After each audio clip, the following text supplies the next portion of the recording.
Hello, everyone, and welcome to another real-time classic where we attempt to make frames from famous movies in 3D in a real-time engine, either Unreal or Unity. But it seems that recently we've been doing most of them in Unity, so this is another Unity one.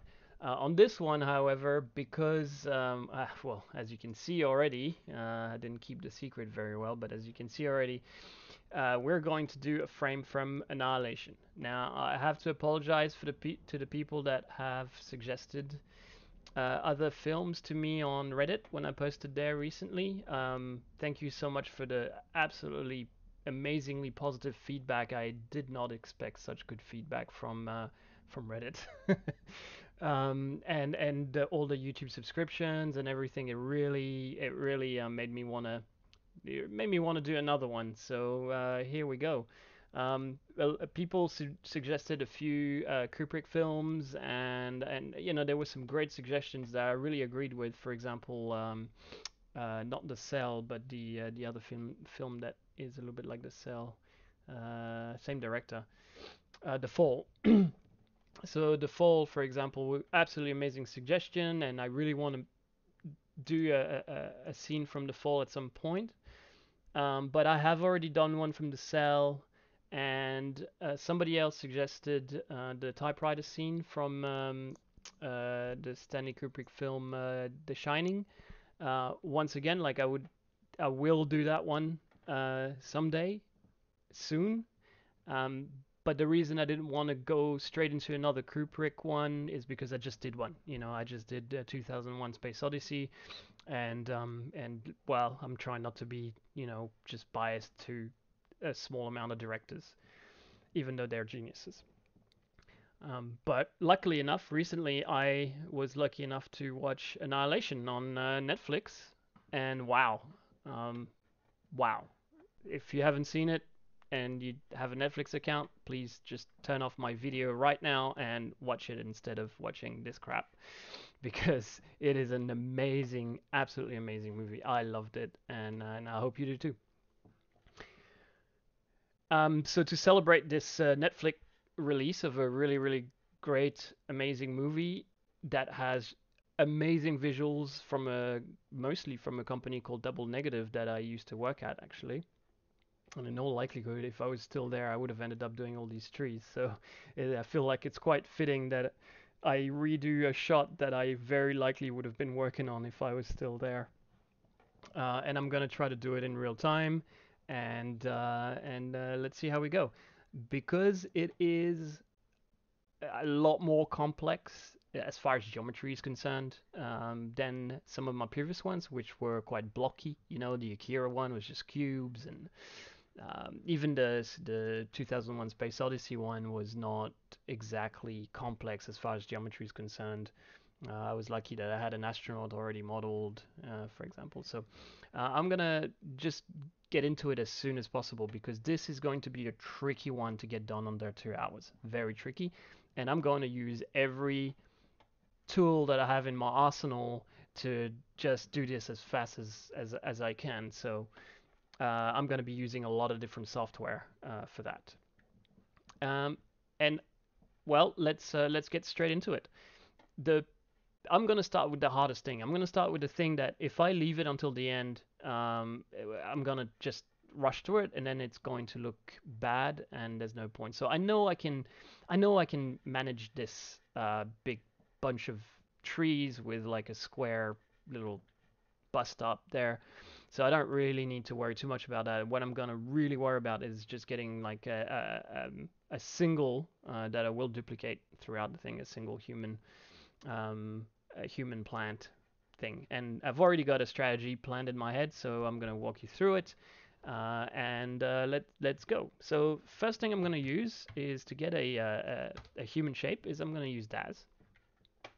And if you don't know Daz, it's Poser, but it's free.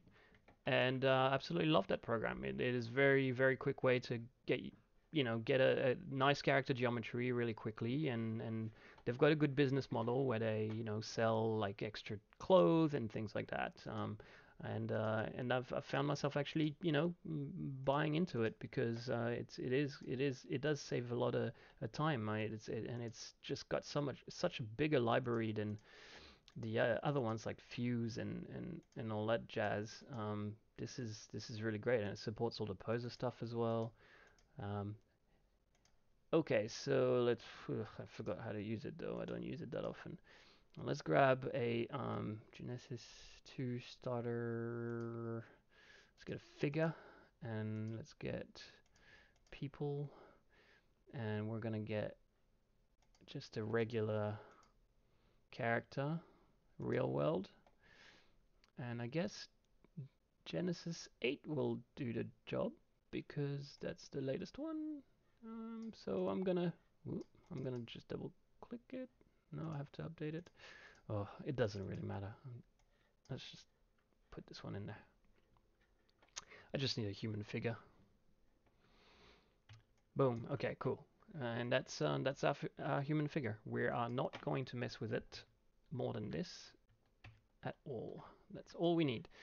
But what we do need is a pose, and luckily this makes it relatively easy as well to give it some nice poses. So let's flick back to Annihilation here, and that's our frame, the frame that we've picked. And well, they just kind of slumped, aren't they? I'm a bit sad. Slumpy pose. Yeah, that doesn't usually come by default, does it? They're all happy and perky poses. Let's have a little bit of a slump. Slump? No. No slump.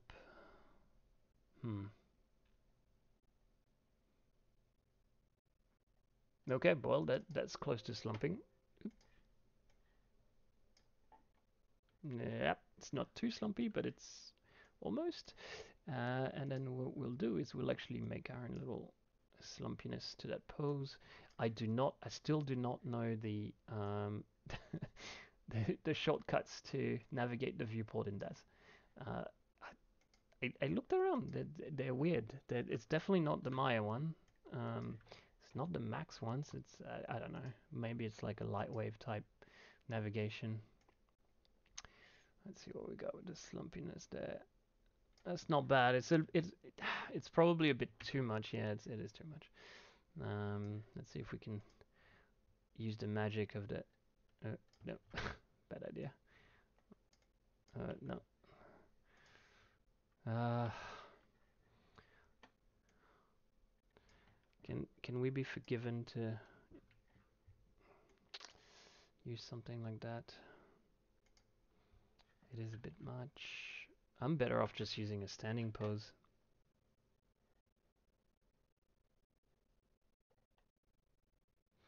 I'm better off with this. Yeah, I'm way better off. Yep. Okay. Okay. Sorry. See, a little waste of time. I didn't want to do that, but there you go.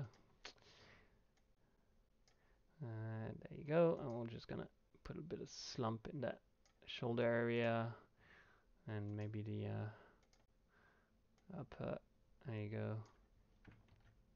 Way better. That's what we want. Yeah.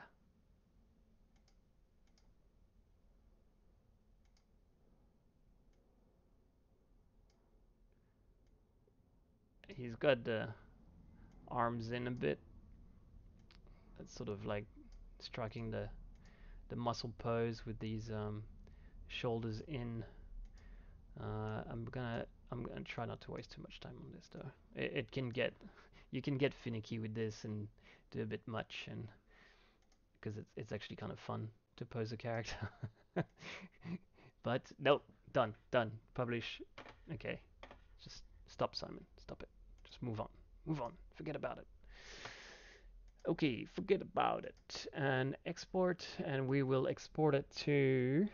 What do we need? Do we really need FBX? I'm gonna I'm gonna I'm gonna say no, and I'm gonna go to directly to OBJ and bake that stuff. I'll put all my temporary files in this folder, uh, in a huge mess. So person, I will call it person, and you shall be my person. Noticeable bumps, blah blah blah. UVs. We don't need a lot actually. Boom. All right, cool. We got a character shape, and now we're gonna jump in Houdini. That's a new one. For those of you who don't know Houdini, Houdini became very famous, being like the ultimate effects tool. Effects is like explosions and particles and stuff like that. But really, Houdini is just a powerhouse of VFX and procedural modeling and procedural animation tools. Um, it's been my bread and butter for a few years now, and the software and side effects are just updating constantly. It's absolutely magical. I'm in love with this program basically, and I'm surprised I haven't used it on one of these videos yet. Um, and if you're into it, there's a free learning edition, and if you're an indie like me, you can get a indie limited commercial license. Um, okay, so where am I? Oh, sorry, that's an old project. Here we go. Annihilation, and we're gonna grab our person and zoom out, and this is quite a large scale, so we're gonna put a transform down, make it a bit smaller. That's quite easy to do. And 100th,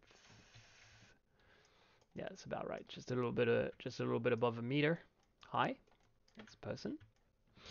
And we're gonna do something funky here. Is we're gonna turn this thing into a volume by using VDB convert. VDB from polygons. And I'm sorry if I'm moving through that stuff quite quickly. Feel free to ask me any questions.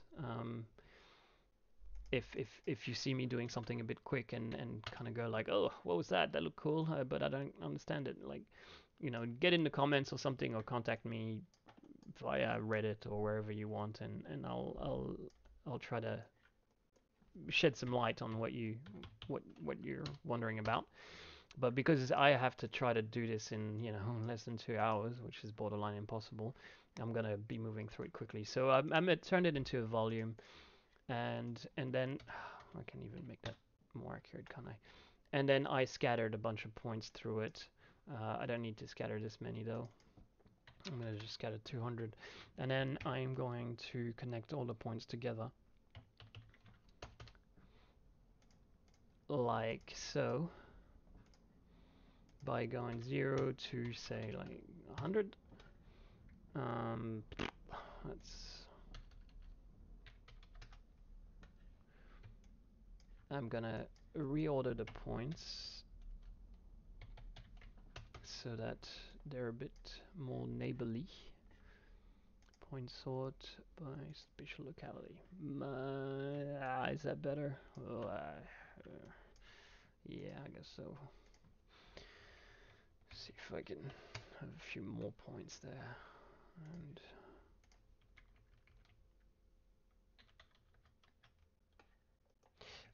that is better.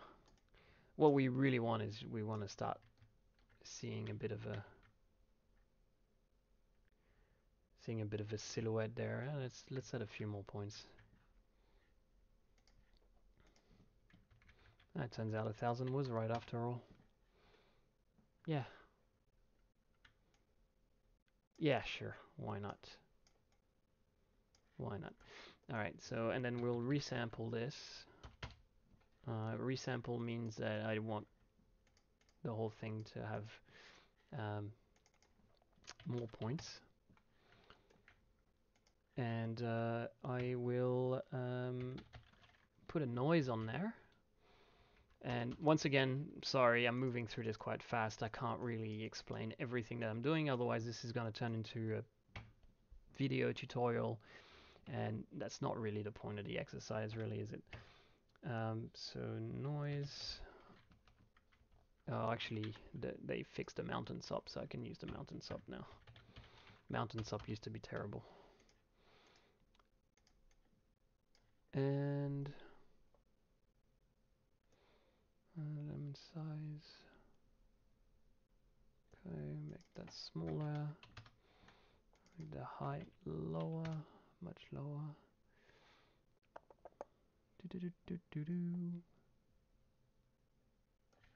This is all going in the same direction. See, that's not really what I'm looking for. No, I'm gonna put an attribute up and do it this way.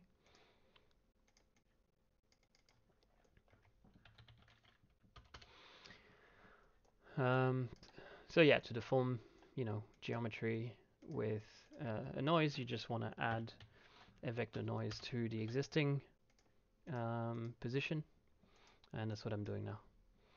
So all I need to do is add the resulting 3D noise to the position, and you would not believe the amount of particles I did with this technique.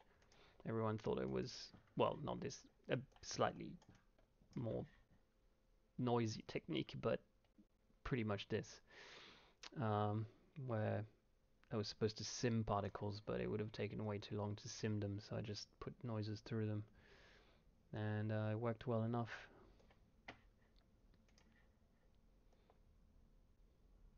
Okay, and once again, I am going to try not to dwell too much on this stuff, but it is important to get this. See, this needs to be much higher frequency. There we go. Yeah. That's a sweet, sweet frequency, and then I can turn down the amplitude a bit.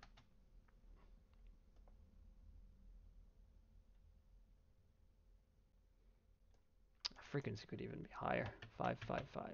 How's that? Yeah. Okay. The idea is just to put a little bit of mess in those curve, and now I am just going to turn this into a wire, or like an extruded shape, and I'm gonna export it as just regular geometry. Ooh, I'm losing some. Meh. This doesn't actually have that. It's not that defined. This can work. This will work. Okay, fine. That's great. I'm gonna keep it like this. All right. Let's call this done. I know that in like 2 seconds I'm gonna be like, oh no, I should have done that, but for now we'll call it done. We'll put a little smooth on it so we can get rid of these annoying spikes that you see at the corners. Oh, great.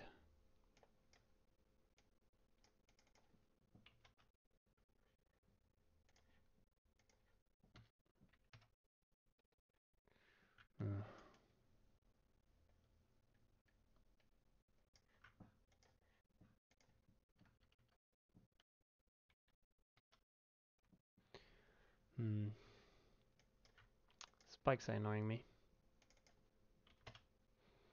for the record.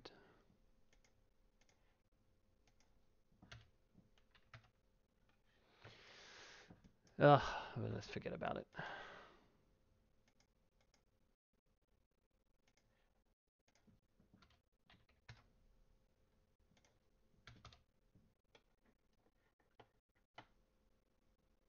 Yeah.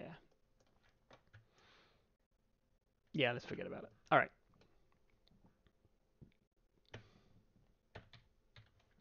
If I put a subdivide on it, they'll pretty much go away, won't they? They're gone. Okay, so we didn't forget about it. We won. Okay, and a ROP output. Or you can just like right click on the SOP and go save. Ooh, that my Australian came back out just now. Save.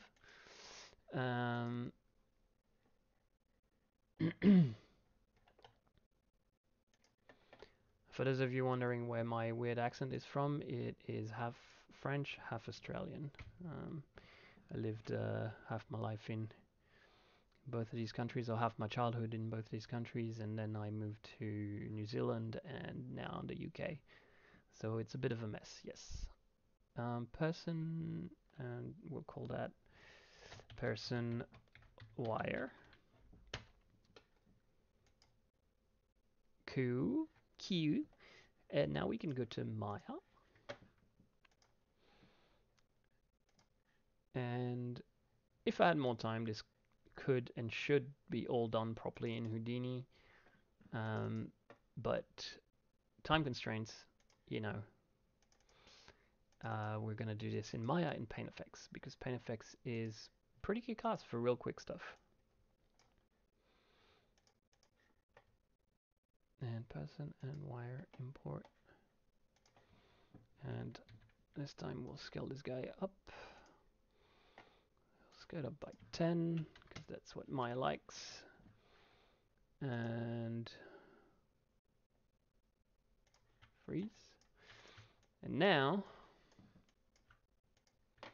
that we got our, let's say our root system, I am going to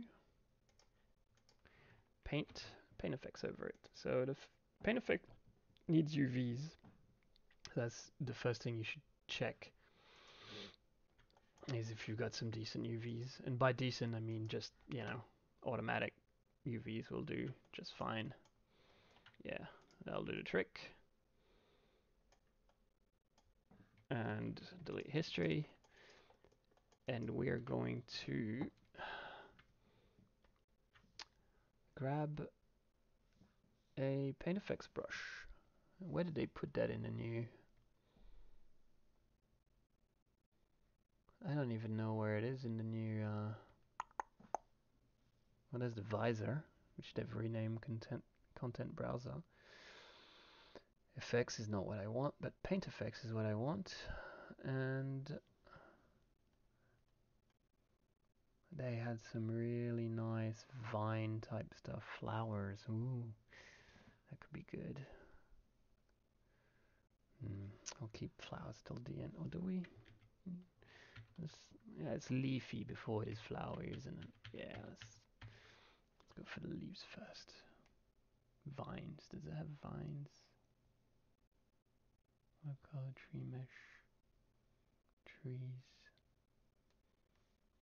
I remember some really good vines. A shrub. Plants. There we go.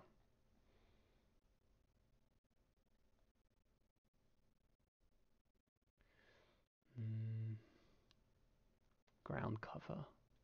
Ground cover is a good one. Let's have a look here. Leafy twig. Vine. That's the one. I think this one is going to be vine, leafy, thick. Let's do this one. Okay, so does that mean, yeah, it's turned it on. It's turned on paint effects automatically by selecting this thing, I think. Oh no, I gotta make paintable first. Okay, I'm gonna have to search for the menu. Make. Oh, I'll just put paintable. Paintable. Modeling. Make paintable. Okay.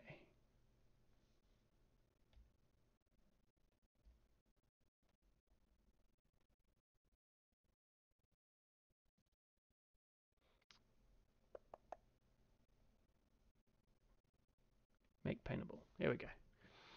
So now, ooh, too big.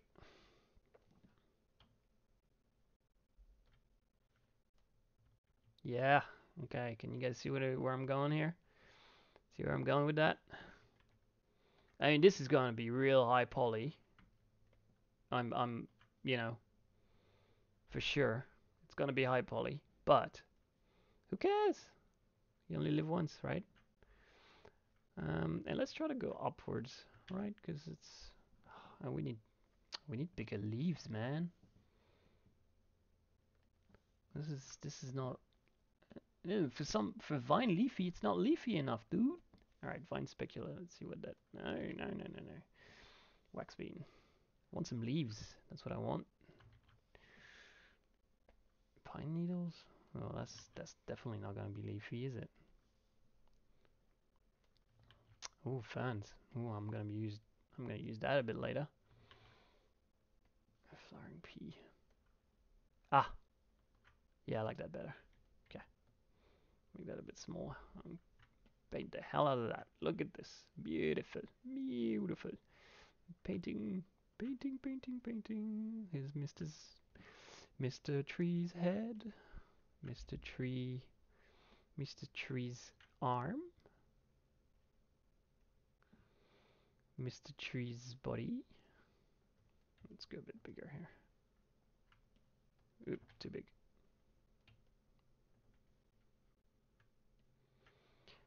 Mr. Tree's other arm.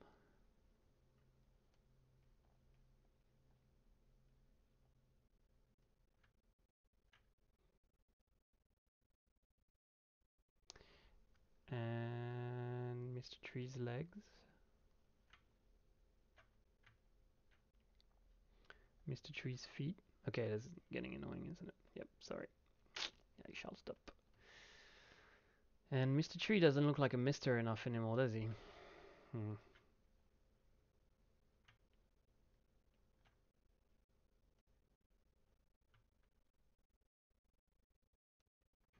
See what happens if we hide this now.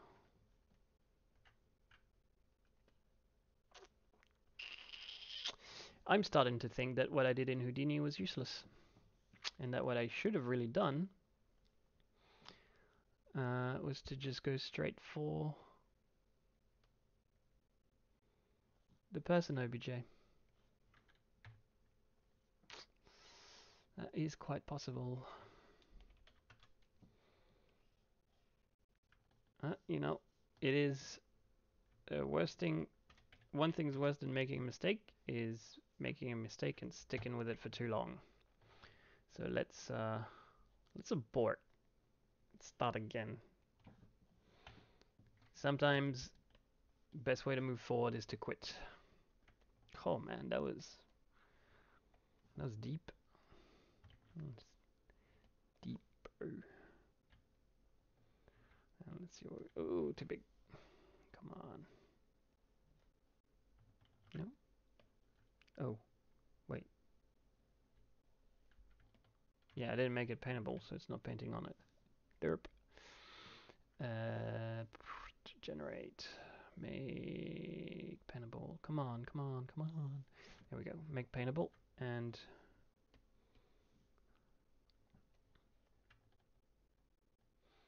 the UVs. Remember what I told you guys about UVs? Important. UV and automatic. And boom. Okay. Fine leafy. Slightly big. Ooh, that's big. It's too big.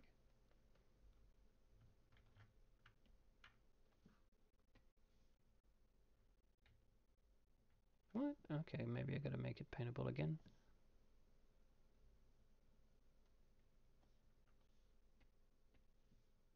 Yeah, okay. Don't know what the hell that was, but ooh, too big.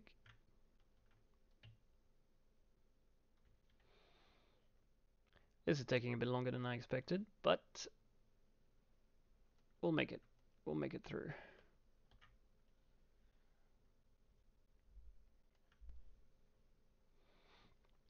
The important thing that I really want is for the human shape to be, you know, visible. Like you can make out that there's a human. Now, unfortunately, the mess that we made in Houdini a bit before was too yeah, it lost too much of that basic human shape.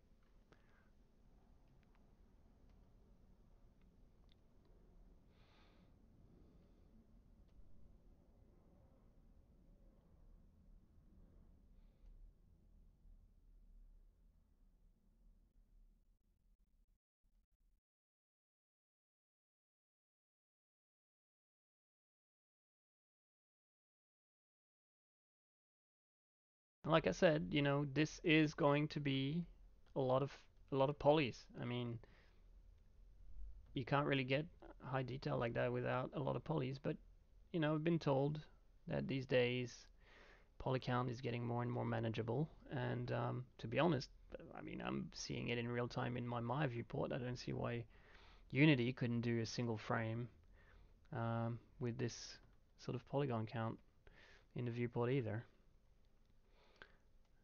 We're not making an exercise in optimization here. We're just making an exercise in composition and lighting, etc. So If you're looking for a tutorial on how to optimize your models, this is not the one.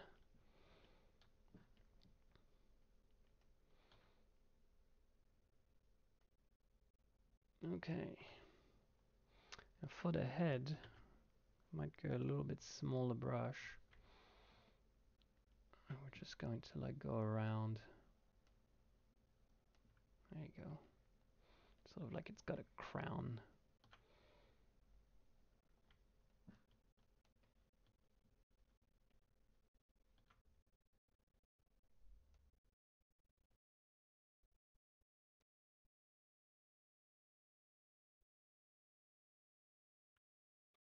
This is another one of these things that can get addictive and I can spend way too much time on because it is hell of a fun.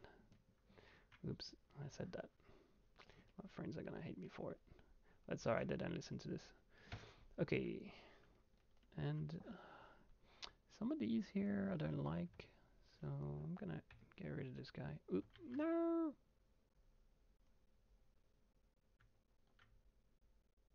I probably should save because that could potentially crash.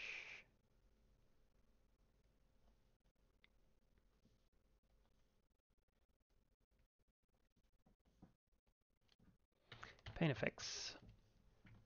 And yeah, I'm gonna deselect this guy. And I'm gonna work on the legs a bit. They're too fat. So delete. Yeah. And smaller, same brush. I guess this was the one. So here. But yeah, but the smaller one just so we can see the shapes of the legs better.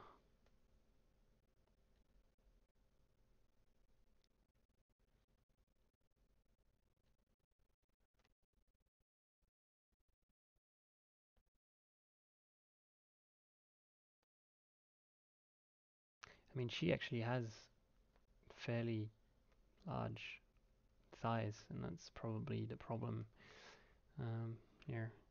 But you know what I'm doing, guys. You know what I'm thinking about this too much. Like I always do. Just put something in the back of the leg, and then just check out the frame here. They have the feet don't matter. I'm just gonna put some roots around the feet.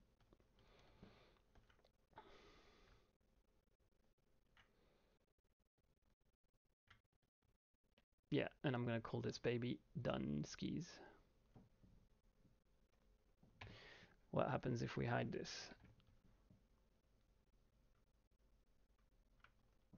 Okay, well, that's gonna have to be it.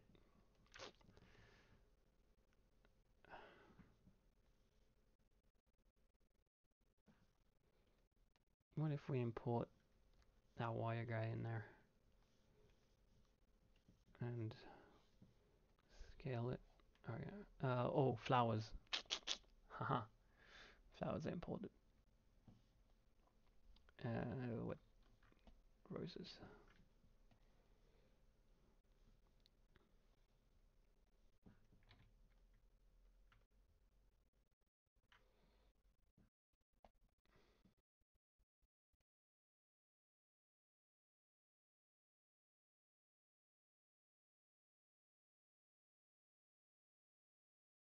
No, these are weird flowers.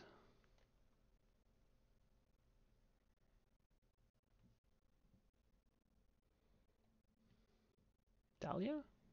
Ah, that's better. You want to be able to recognize them as flowers.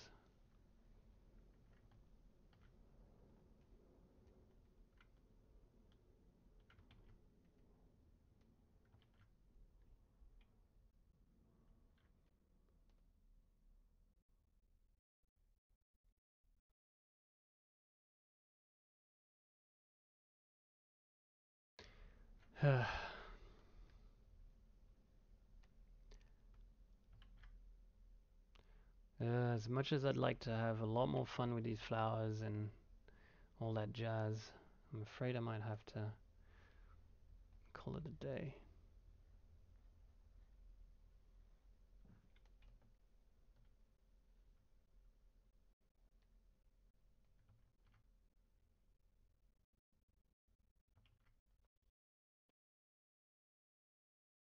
God, these thumbnails are horrendous.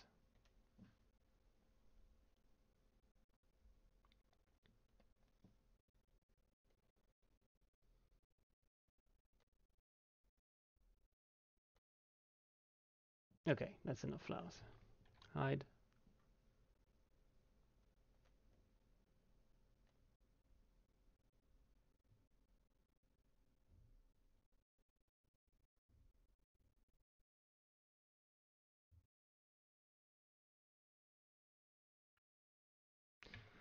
That'll do.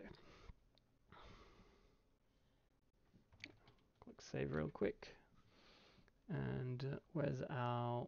There you go. There's our mesh. We're going to close this now. We're done. Done. Make this 10 times bigger. Yeah, and we're going to leave this in here. Maybe delete this.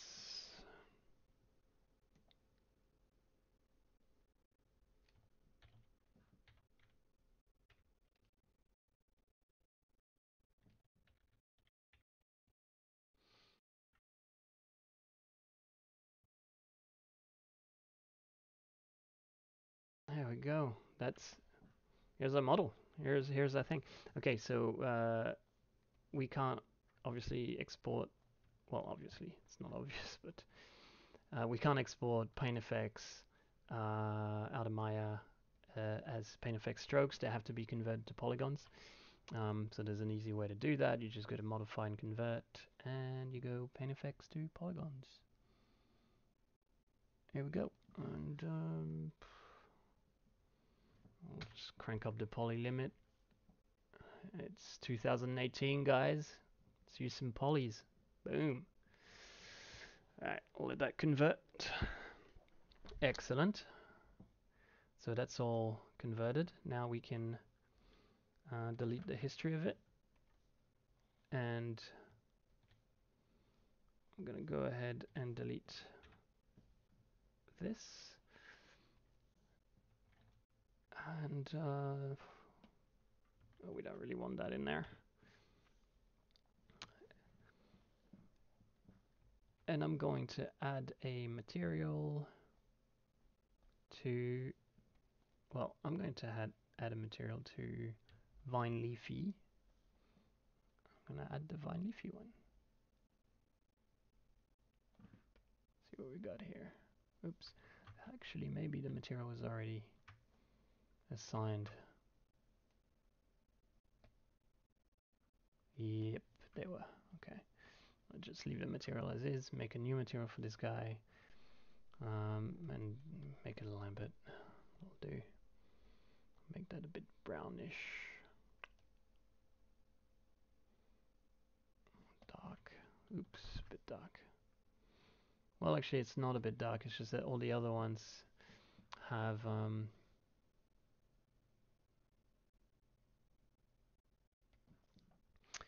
self-illumination on. I don't know why they've decided to make that a default. We're going to select all of the materials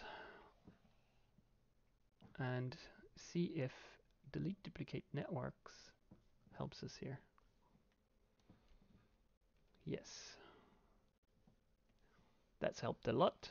So we've removed quite a few duplicate shaders, and in all of these shaders I am going to kill the ambient, make that 0, and the incandescence 0.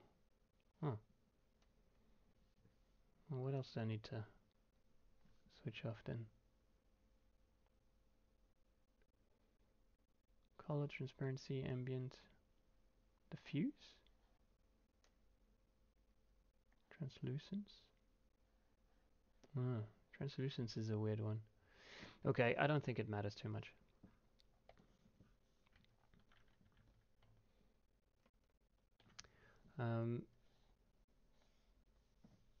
Let's see what we get by doing a combine here.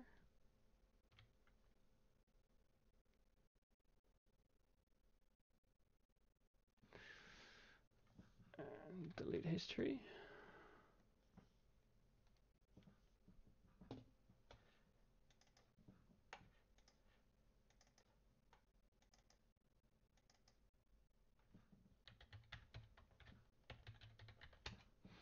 Call plant person, and we will export. This time we'll export to FBX with the hope that we can retain our shaders.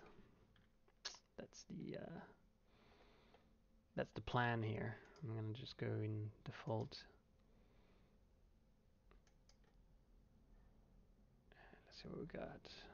Okay, it's exporting. Unsupporting maps. Could be the ramps and things that I had there. Oh, I could do the whole embed media. Yes, that will help. That's gonna put the textures inside a little folder. But then again, that might be a pain to import into Unity. Let's see how we go.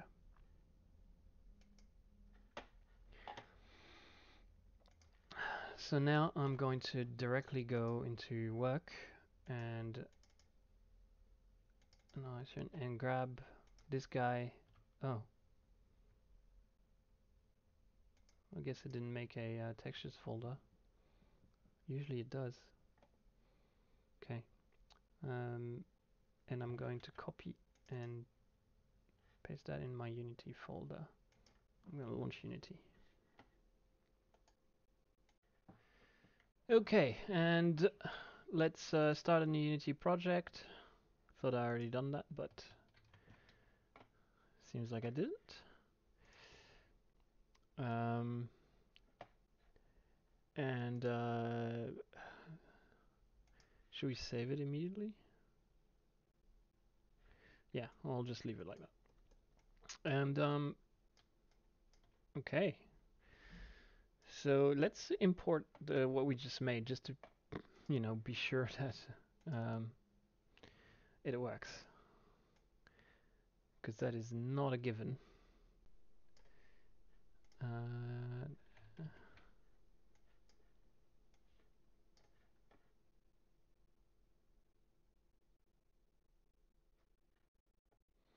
That is going to be a fairly large FBX.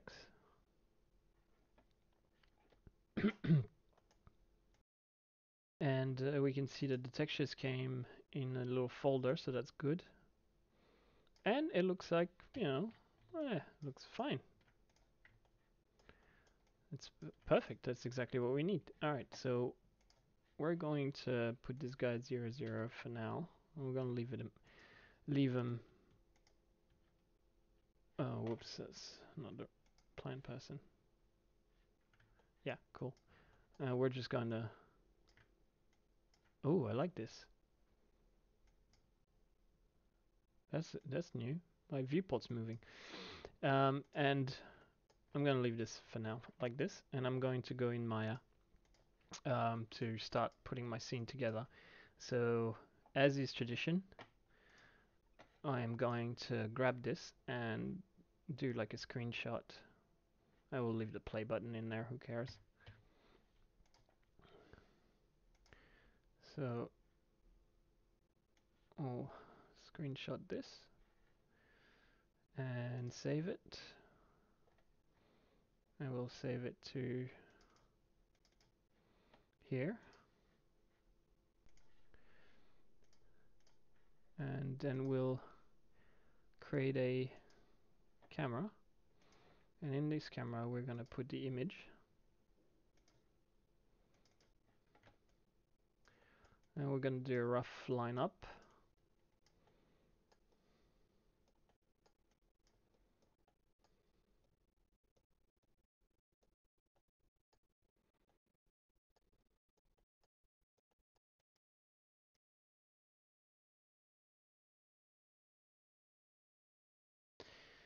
Like so.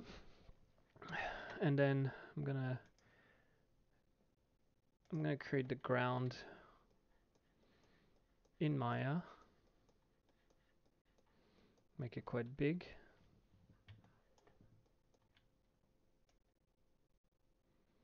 Okay. And then I'm going to create a little bus stop. with cubes. You guys know I love cubes.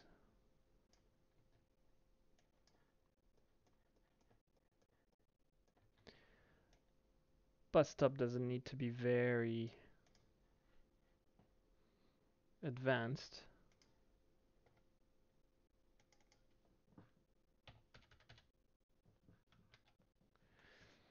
Because it's gonna be hidden in lots of foliage and stuff like that, so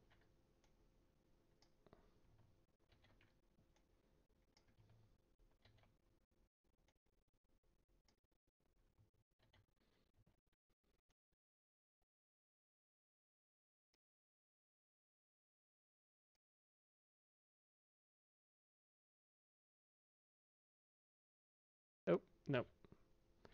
That's something I keep doing, is always rotate the camera that I'm working from, but really I should lock it and work from a different camera to rotate the viewport. And I'm gonna work in object orientation.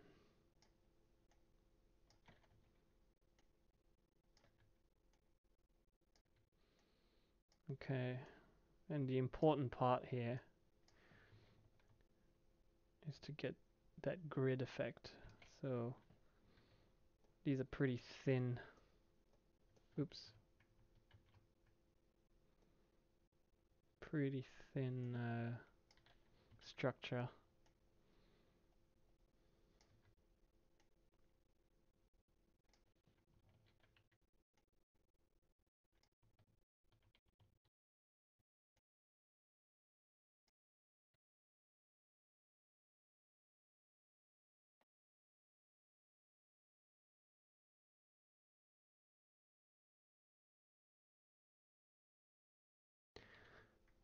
And it seems like I'm being very messy here, but there is method to the madness.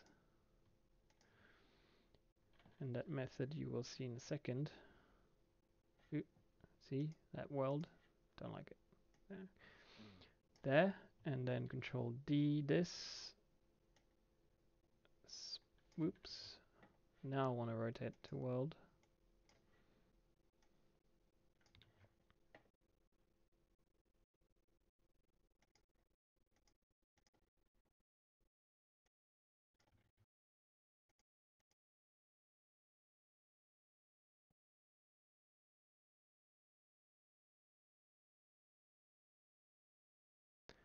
There.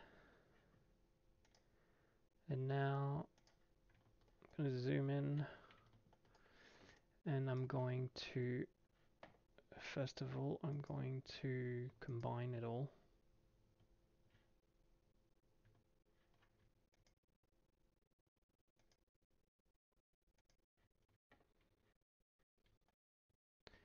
So I'll go combine, put the history, and then I'm going to use the slice, or multi-cut as they call it now.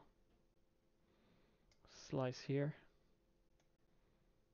slice there, slice there, and that should have sliced the polygon so that I can just grab this stuff here and delete it, this stuff here, delete it, this stuff here and delete it. Almost.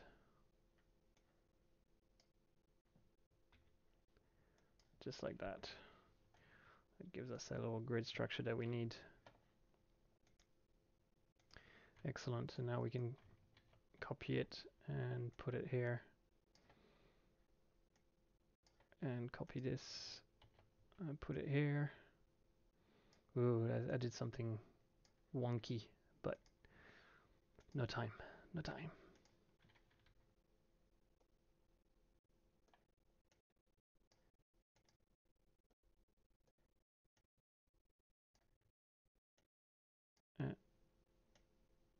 Yeah, I mean, we're not doing matte painting here. It can just be quite almost right. Doesn't need to be perfect. This guy here, I'm gonna try to create the roof section.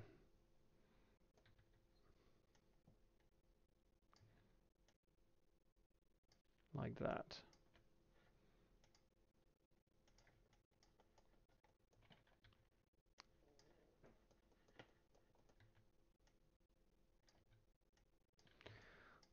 Got the beginning of a building. So we're gonna just leave the structure like that, and then we're going to duplicate that, and I'm going to just insert a whole bunch of loops. 17 it is, and grab every second one.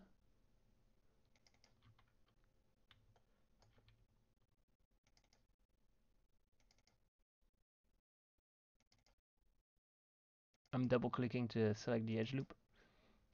Every second one, and lift it. Ooh. We'll do it in world space. Ooh, what am I doing here?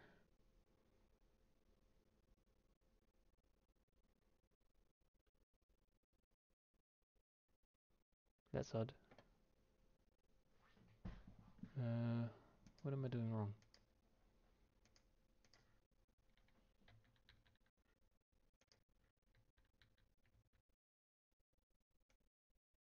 Huh.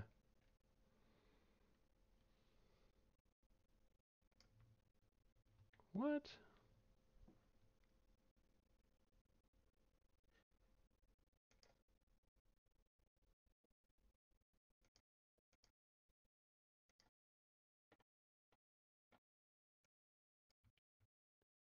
That's a new one. I must have clicked something odd. Oh. Let's go back to our selection.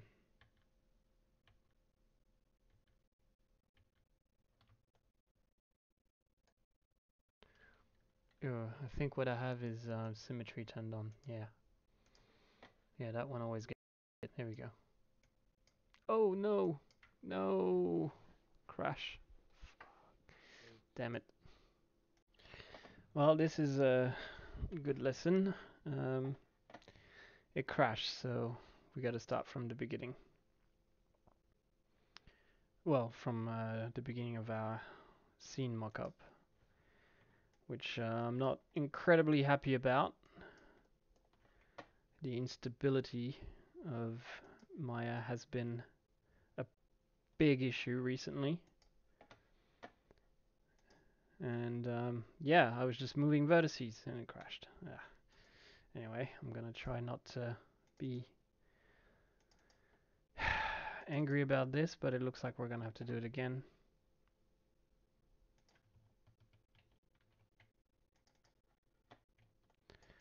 So let's line this up roughly, put a ground plane down. And now you can hear it in my voice, I'm pissed off. And put a cube down. And we're gonna call this our little magical cube with the corner in the bottom right. That's makes things easier. I'm gonna lock my camera. I cannot believe this just crashed. What a giant waste of time. Story of my life. God damn it.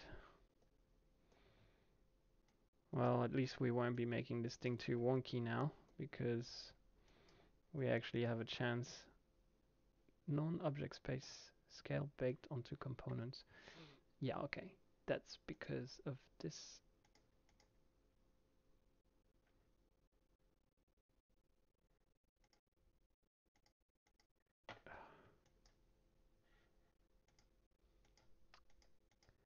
What the hell, man? There we go. There. And there. There. There. Oh, that is infuriating. Yeah, imagine when that happens, like during a crunch time deadline. Shot's gotta go in tomorrow, and looks like you're not going home tonight. Ugh, God. I'm glad I'm already home right now. Okay, and turn that down at 45 degrees or so. And we're going to just go like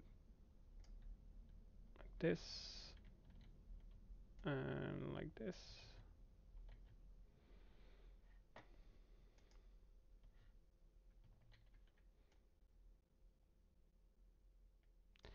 There we go.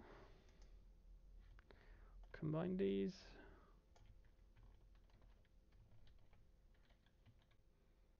Rotate it like so. And combine these two. This should not have taken this long. And cut, cut, cut.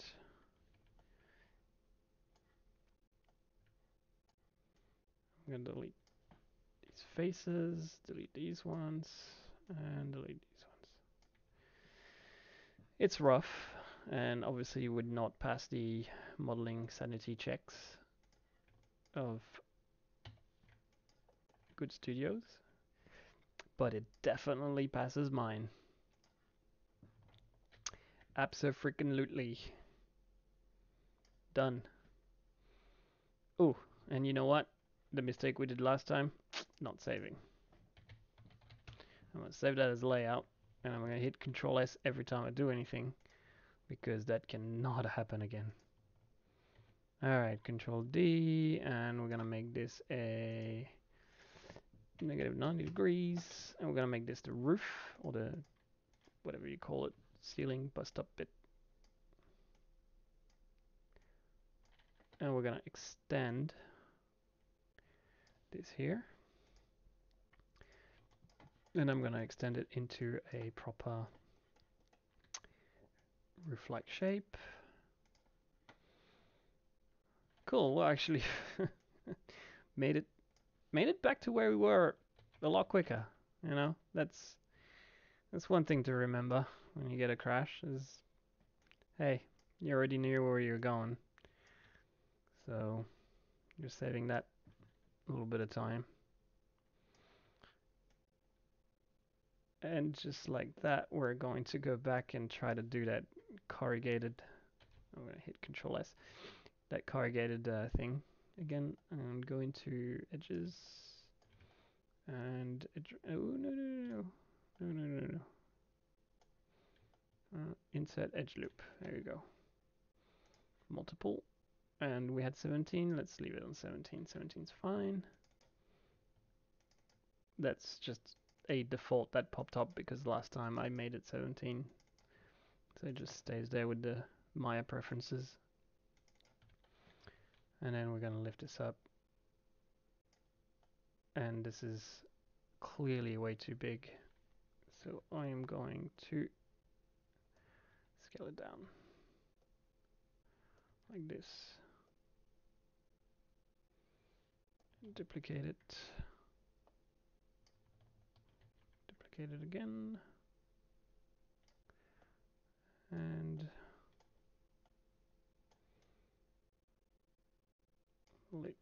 like that. It's dirty, but it'll do the job. I'm going to combine. And then I'm going to use this one. I love putting the pivot at a corner of one of my cubes. That really allows me um, to to do this sort of blocking much quicker. I remember when I was doing layout,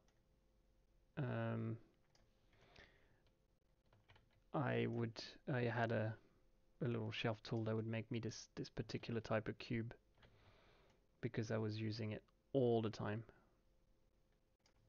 And here, that's not really in the actual frame, but I'm just gonna do it because I guess I want to have a bit more going on than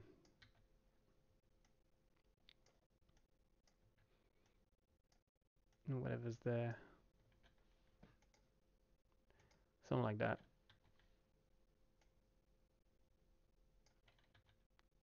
Tilt that forward. It looks like it's tilted forward. Cool. Let's take a look from our perspective view again. Extend this.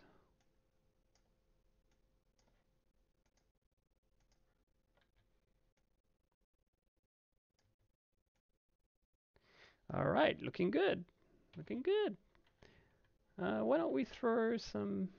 Well, why don't we do combining so that the material assignment is going to be easier when we get to that. So let's combine everything except for the roof. Boom. So we have structure. We'll call it struct. And we have a roof. So we'll call that roof. And that's our little house. We don't need much more. House, house, ground, and a camera. And let's export that to FBX and see how we go.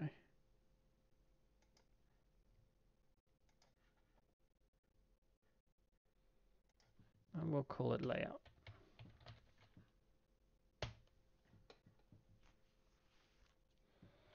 Okay, let's switch back to Unity and drag and drop our layout in here. And let's see what it looks like in the scene. Do we have a camera? We do. So let's use that. Delete that. And we'll call that main cam.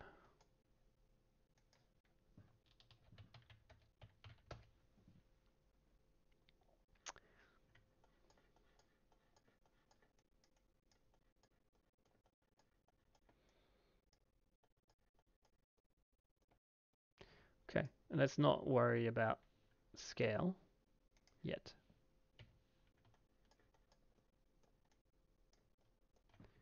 What we do have to worry about, however, are trees. So I'm going to have my game view next to everything. And I put my plant person. Scale plant person.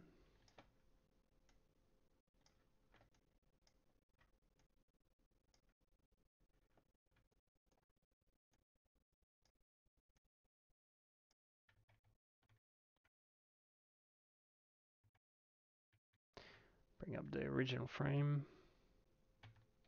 Unity frame.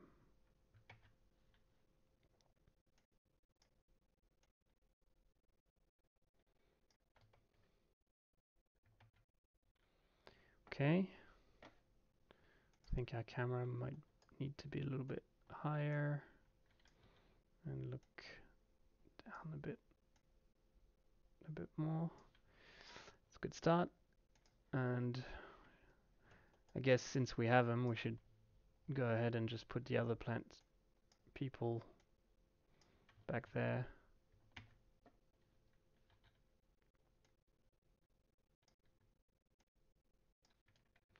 There's one, and then there's one in far away.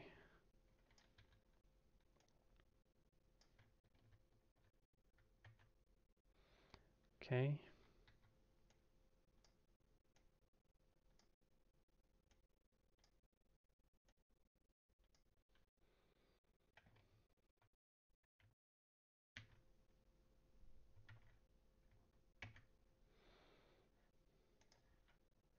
I mean, I'm sure you've noticed in the previous ones, I don't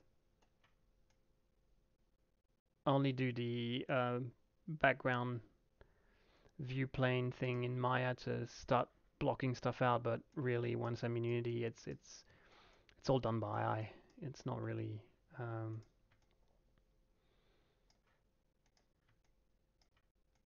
something that you know, I'm tracing.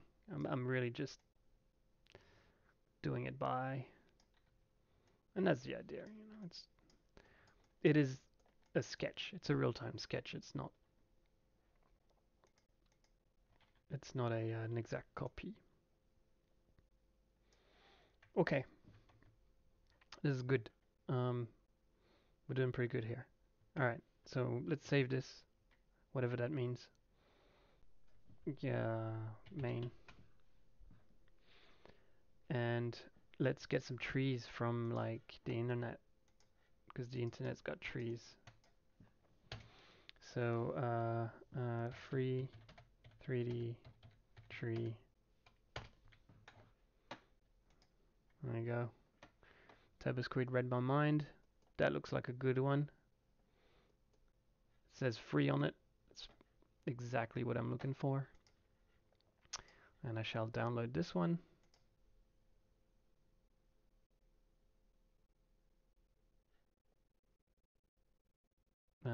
Good question. This one. Ugh, come on. Yeah. Skip.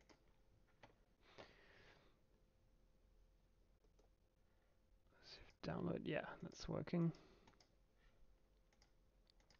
And this one. We'll download the.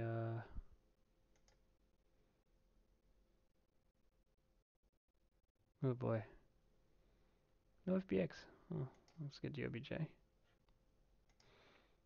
And this one. So what you got? No FBX either. OBJ it is. Let's go to the download folder. And we've got this.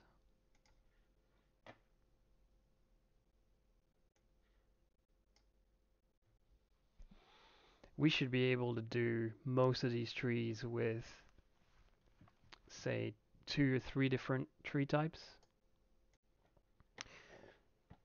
Well, that was a pretty big tree, so I had to pause it a little bit while it imported.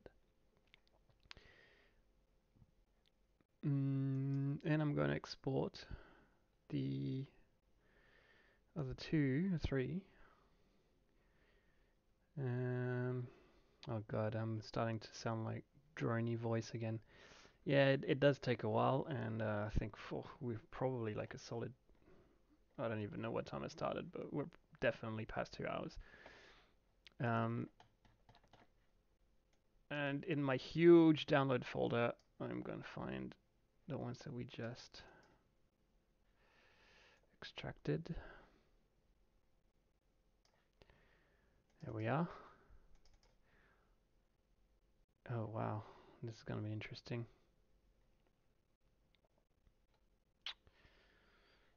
Let's start with this guy and see what we can do. Okay, it's a big tree.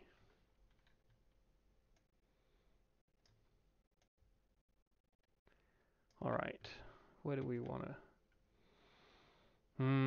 Yeah, this looks like a happy tree, as in it's pointing up, and we need sad trees, which are like sagging.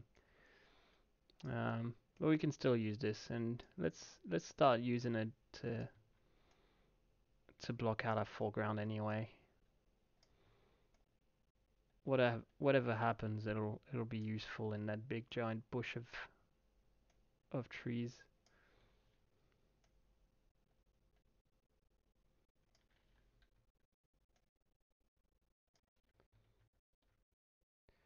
But we definitely need to find some sad looking trees. So, and by sad, I just mean like um, trees that sort of sag down, like this guy. He's a sad looking tree. Oh yeah, but he doesn't have an FBX. But does that matter? Looking at this now, this doesn't have materials. Guess it doesn't matter. Let's see what we can do with these OBJs. It's like OBJ 19. Can I open that with the? Oh, I should get the. Oh yeah, the preview. That's one of the cool things about Windows now. Ugh, I can't believe I just said that. Is that Windows previews is supposed to be able to preview 3D files, but yeah, well, there goes that idea. Let's grab let's grab the first one and see what it gives us. If it just gives us a leaf or a twig, that's not what we want. But if it gives us more like, oh, that's yeah, that's a twig with some leaves on it. So,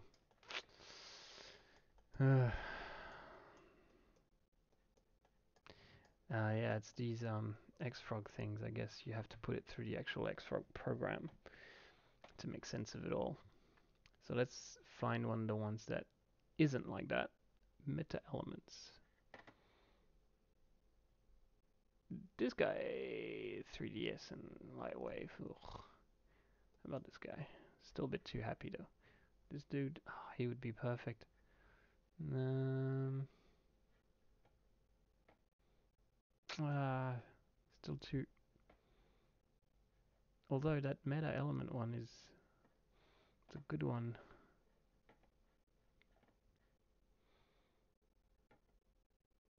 If only. Can we search by formats? Yes. FBX. Ooh, collections.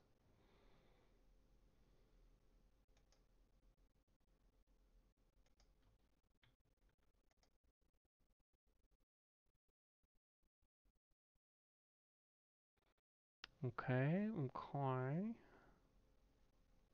This is a good one. I mean, this is as good as it's gonna get. All right, we'll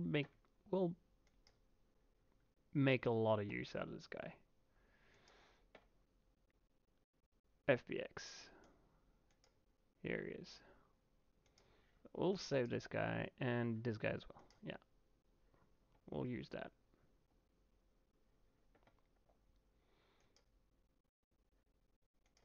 FBX. Okay, let's go find them.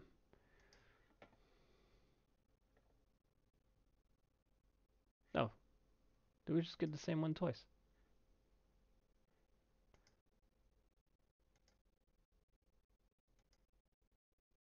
That's odd. Okay.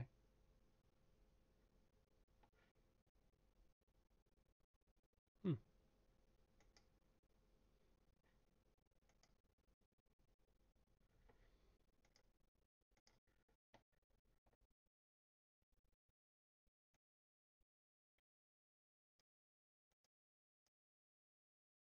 Okay, that's better. Don't need that. And I'm just gonna put these guys elsewhere for now. There's too much stuff in my downloads. And extract them. Minimize this.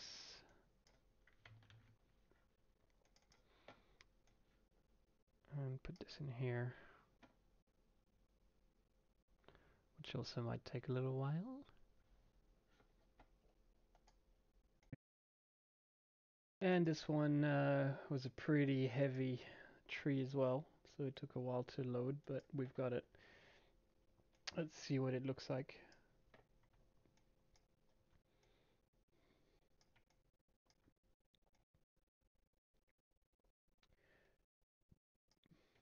This is not as this is not as saggy as what I would really want to match these trees, but we're gonna have to make the best with what we've got, guys, because we've only got limited time to get this, working. Um, so let's just go ahead and start, I don't know, like making this whole giant tree mess with this one tree. Should we put a material on it? Could be good. Could be good. Let's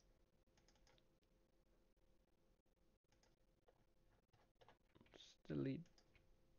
Oh no.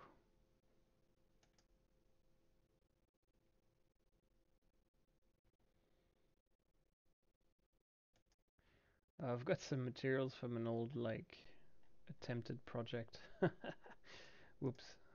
That was a test I was running the other day. Let's just use them. Why not? Oh no, this is from the roses. That's great. All right, let's grab this guy, and on him we will put many, many, many materials. Oh god, that's why that's so big. Is because everything's just separated. Okay. Uh, oh wow, I cannot remember how to do this. Oh yeah, that's how you do it. So wait, oh, they already have materials. Has a material with no name. Yeah. Well, let's use it then. Make it green. Because it's meant to be green, isn't it? Yep. It's a tree. It's meant to be green. Sometimes life is so simple. It's a tree. It's gotta be green. Well, not always. See, sometimes life throws you a curveball.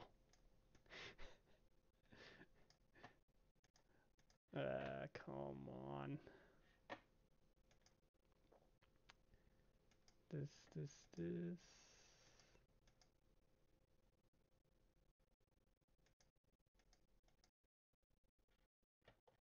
Wait, this is totally not. Oh, is it?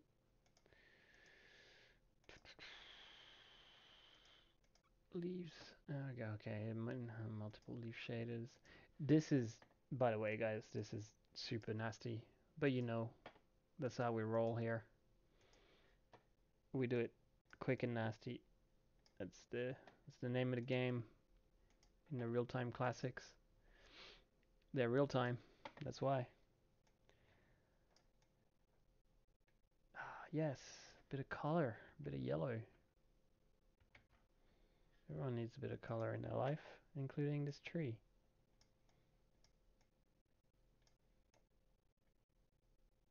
Yeah. I am red-green colorblind, for the record.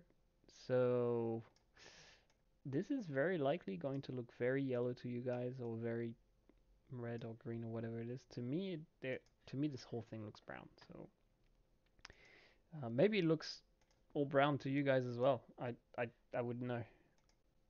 Maybe it does actually. That you know, that could be a thing.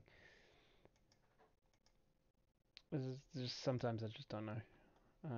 People tell me this is very obviously yellow or orange or whatever, and I can't see it because I am very red-green colorblind.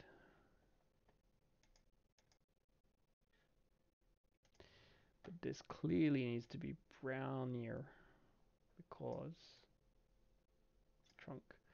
But then the leaves, I want the leaves to be. Ah, yeah, there we go. Ah, but this one only has one material. That's why.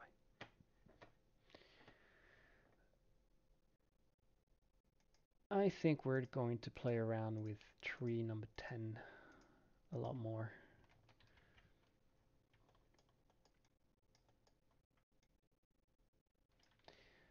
The trick is when you have one tree and you want to do many trees, use the rotations.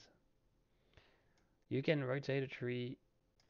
I You could rotate a tree close to 16 times without anybody noticing that you've reused the same tree. Well, if you're doing it from one point of view, which is what I usually do um, in visual effects. Probably shouldn't be saying that, but yeah, on Avatar, when I was doing layout on it, we used there was this one tree that we got from the modeling department that we used everywhere. Um, and we have used, I think it was called like, I can't remember the actual name of the asset, but holy crap, did we use the hell out of that tree. We plugged that tree into into the same tree to create more branches to the same tree, rotate it backwards, sideways, everywhere. I go.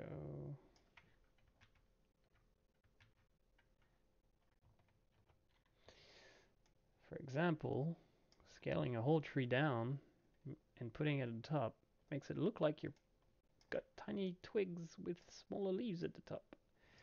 Makes it look like you got more detail. And if it looks a bit tiny, you rotate it until it doesn't. There you go.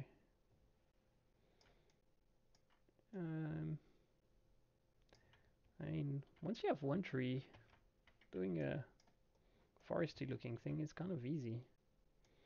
And I was expecting to need a lot more, but I'm just gonna go with this. I mean, let's be honest. What I'm making right now is not great. It's barely passable. But you can see how if we had like 2 or 3 good looking trees and, you know, we spent a bit of time finessing things, we could do a lot with it. And now we're going to do the tree line.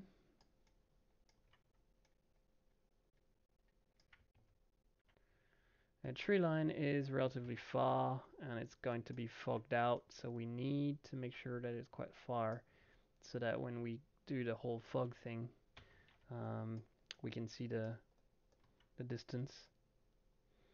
And we're going to make this tree straight. There we go.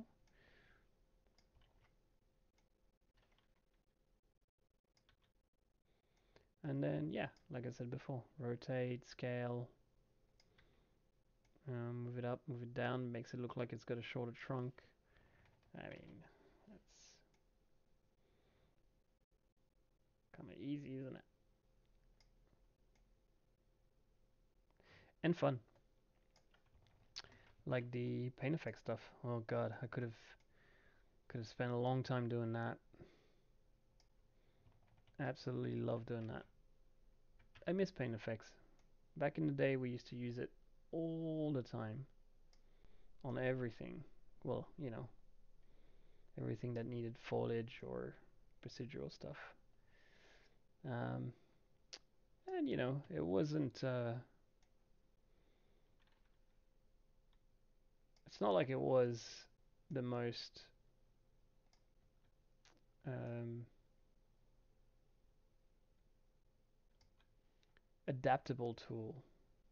As in, you know, you couldn't customize it as much as you would customize an entire procedural Houdini network. But at the same time, it had enough going on that you could just add complexity to a scene so quickly without really thinking about it, almost like a paintbrush in Photoshop.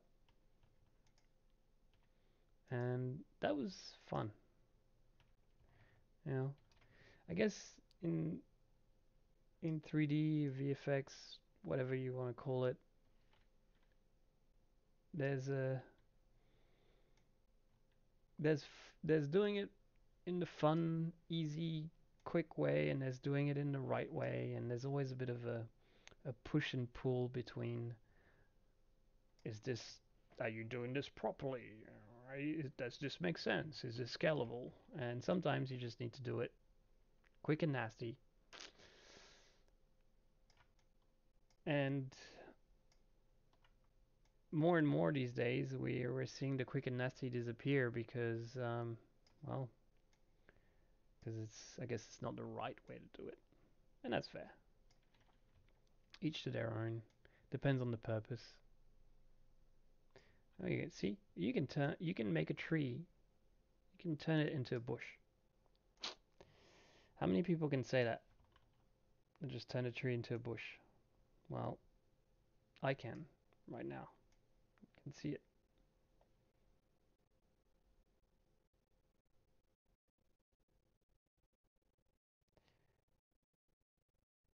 Not that proud of it. I thought it would be a funny thing to say. I just turned a tree into a bush. Okay. And the scene is starting to slow down now. We're talking about some probably quite a large amount of polys at this point. It might be time to move on to a less poly heavy part of the gig. Let's hit save.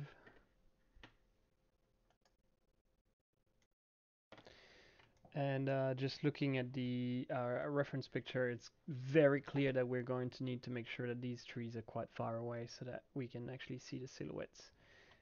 Because right now they're getting lost. And I'm going to put this guy over here because I need the screen space. But yeah, these guys are, well, yeah, they're getting really lost. One of them is actually hidden behind one of these stupid trees that I put there. So yeah, wow, where is he?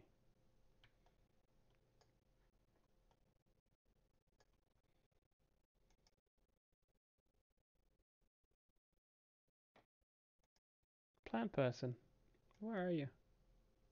Oh, there he is. Okay, so there's the big round bush. Big round bush. Plant person is here.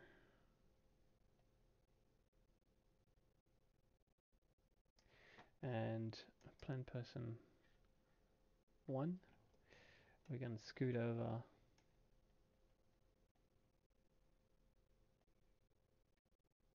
Yeah. Then there's this thing here, but you know, we'll do it last if we can. There's tires and cans. I kind of feel like making them, so I'm gonna make them real quick. But we're gonna try not to dwell on that. Oh, and as just the same as the cube, having a cylinder with things at the bottom is nice because you can snap the bottom wherever you want.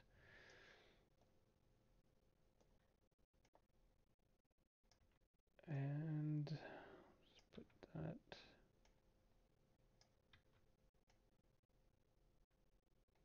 Yep. And then we'll do the tires. And tires, they have like a bit of a round edge, so I'll select these two. Oops.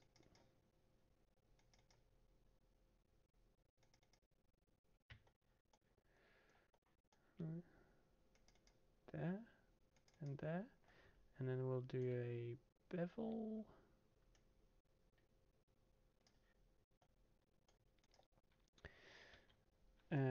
Delete history just to save a bit of memory here. And then we'll just squeeze it into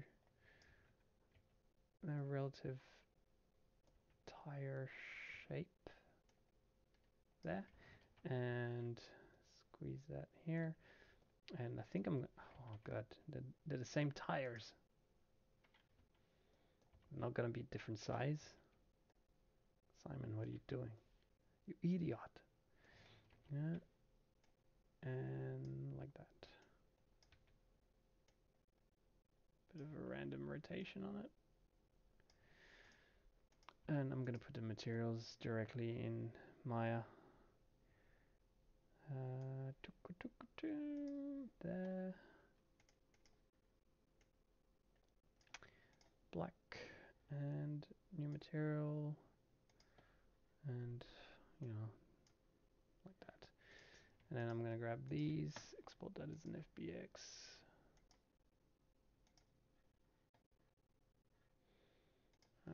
I'll call it cans tires, all in one word. And I'm coining this. If everybody ever calls anything cans tires, you heard it first.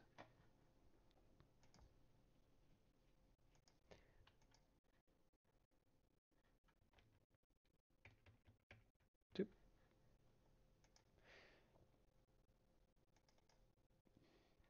Find my cans tires. TM. Cans tires. TM.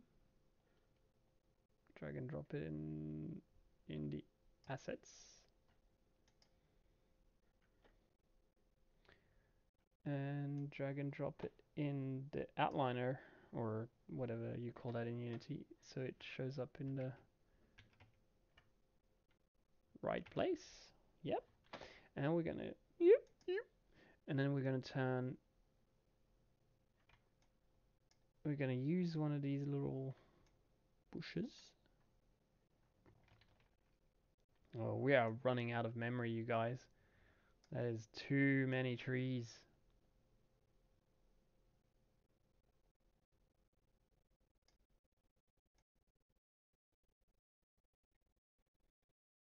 But yeah, you see, I was just gonna like kind of smash it through this thing. I'll smash it through that thing. Try to get a bit of a. It's all about mess, isn't it? All right, cool. I think this is looking pretty sweet now. We need uh, um, grass, I guess, on the ground. So can I create like a terrain?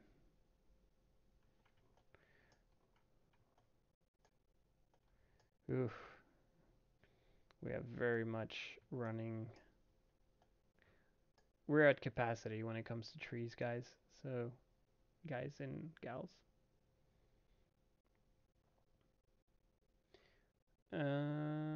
There.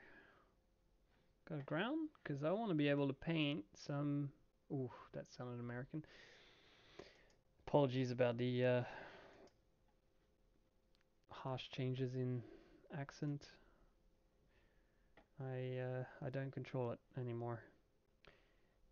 So paint detail, hold down shift to erase, hold down control to erase, select a detail type. Ugh.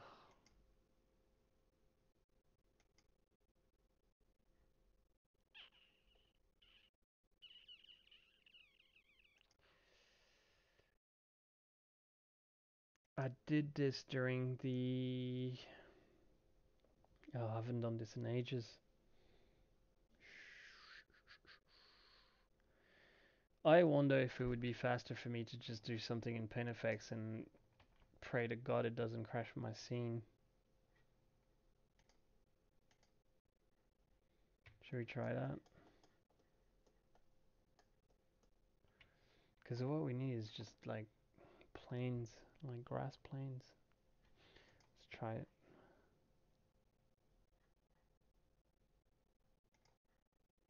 Okay, we'll do it this way, mainly because we're running out of time. And yeah. Yeah, we're running out of time, and I have to keep looking it up when I do terrain stuff in Unity. It just doesn't just it's not something that's like burned in my memory. Like I always have to look it up. It's a bit like ZBrush when you have to do something in ZBrush and you haven't been using it every single day. It doesn't just come back to you.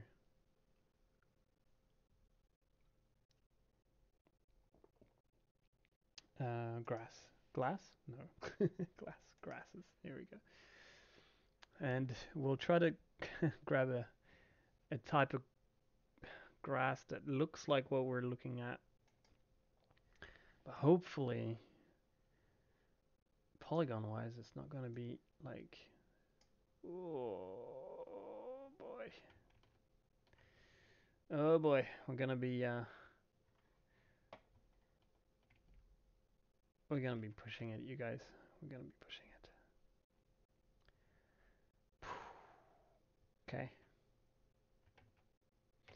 This is going to be Unity at its. Don't know if I would say at its best, but at its most. We're going to be gentle and we're going to do it in like planes. So we're going to do foreground.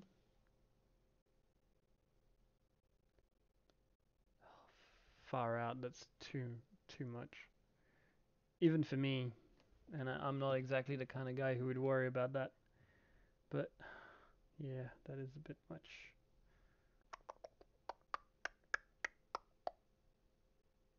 Should we try? Let's try. Let's try it.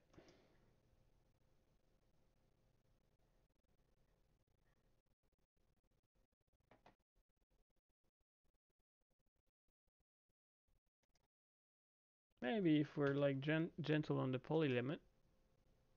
Right. Until I did half of it. Okay.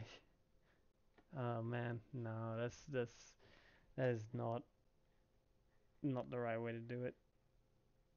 Oh, panic, panic, panic. Uh, do I have something in my asset store? I guess it's the next step.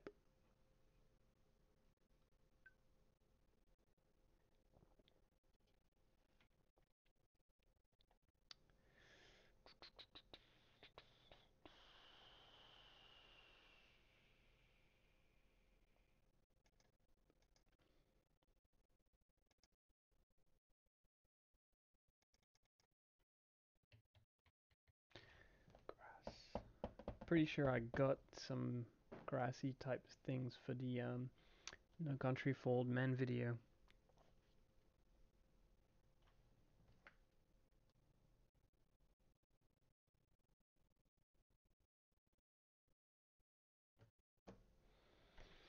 Well, this is supposed to be local, guys. Alright, grass pack. Grassy valley terrain, grass pack. Let's try that. I mean, whatever it is, it's going to be more optimized than the large amount of polys I was getting from Paint Effects. I mean, I'm already really pushing it here. Hey, in the meantime, let's put some materials on. Okay, finished? Finito? Yes, good. No? Oh, this is the game scene. Let's push that aside a bit. In the meantime, oh god. Oh yeah, I still have the terrain in there. I don't need it, do I? Do I? Oh yeah, I might. Doesn't need to be this big though, does it?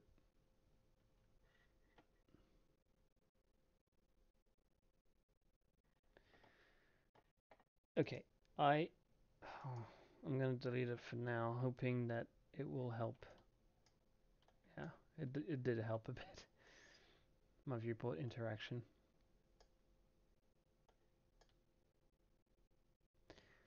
Um, Another thing that I'm gonna need is a skybox.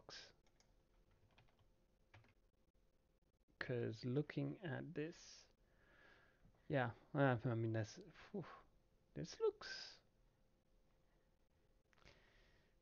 huh, dreamy.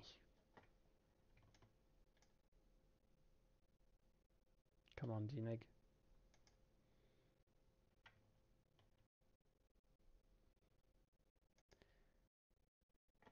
Roof. What I need are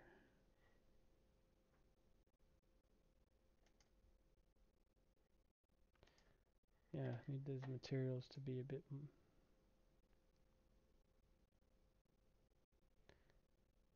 Okay, so I'm gonna create some materials of my own, but I'm gonna create it else. Oh, or I'm gonna go through this and see if I've got the colors I'm looking for. It might be easier.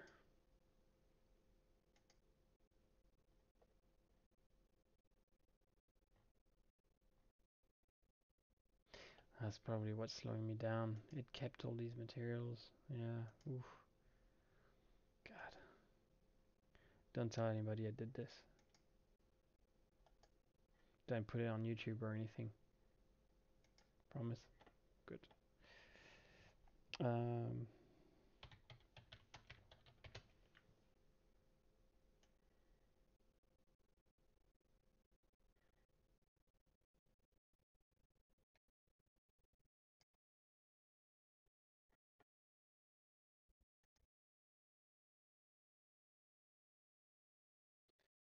Everything's moving a lot slower now.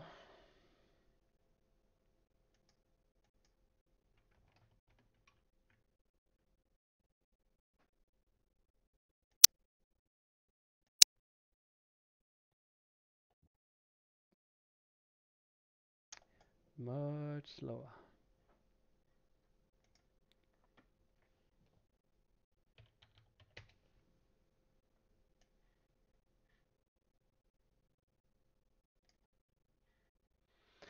The roof can be close to black.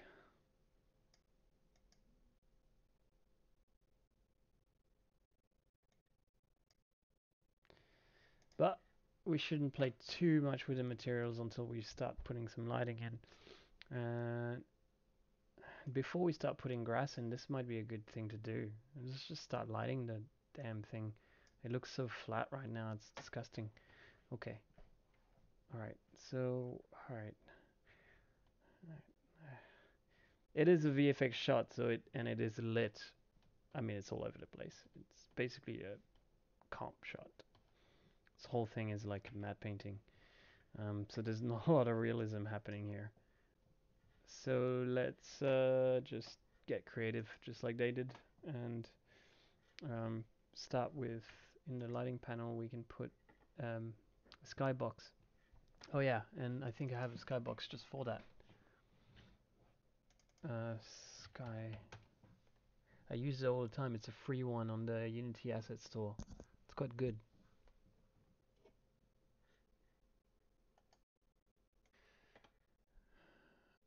Right, and Wispy Skybox. I think that's the one that I kept using all the time. Let's wait a little bit until Wispy Skybox has down. Oh no, it was Quiet Evening Hours. Oh, I missed that one. I use it for everything. But is it really fitting here? I think Wispy might be better.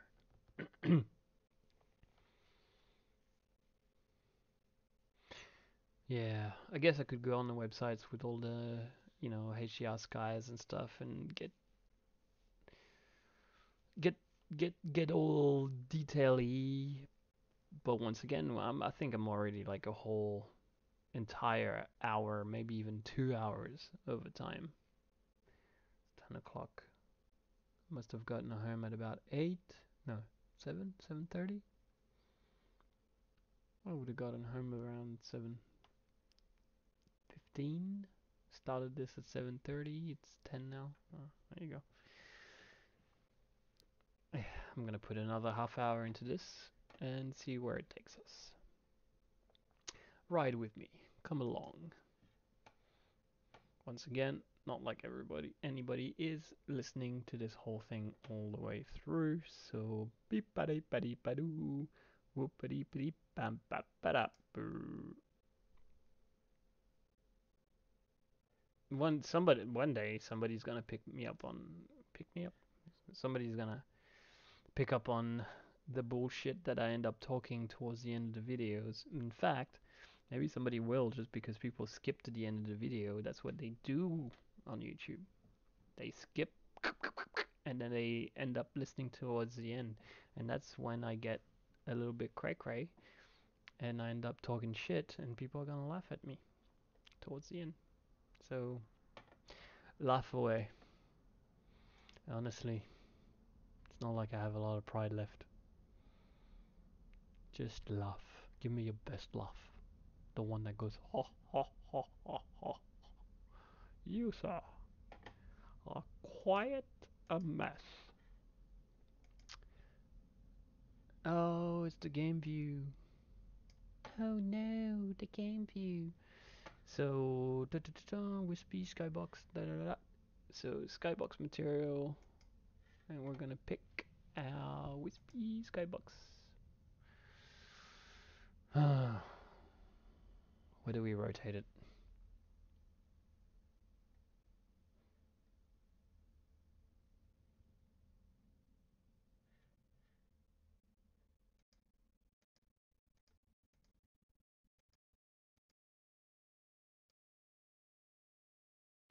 I want to rotate it. Oh, there it is.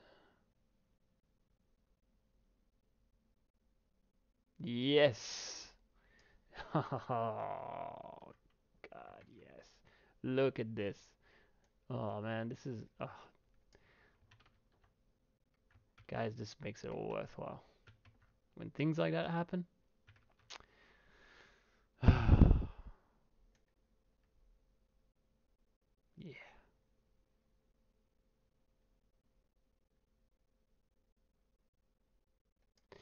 perfect. And then there's a lot of post effects. I mean, there's fog, so let's put the fog in.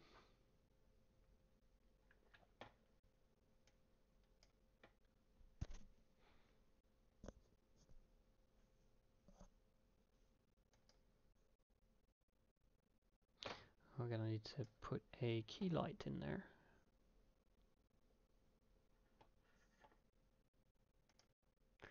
So, you know, the sun's coming from the back, quite obviously, based on this thing, but we can't do all of it coming from the back, so, oh man, so slow. I think I could delete a few trees and keep the look.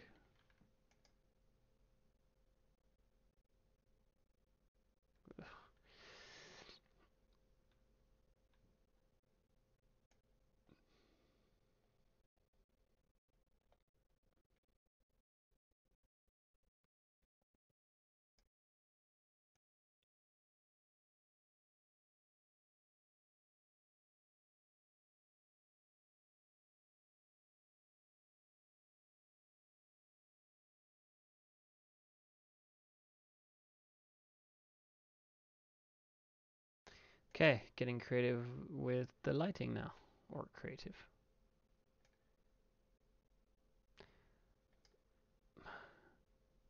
By creative, I mean we're trying to do some lighting now. Holy crap, things have gone slow. Here's what I'm gonna do. I am going to select a certain amount of trees.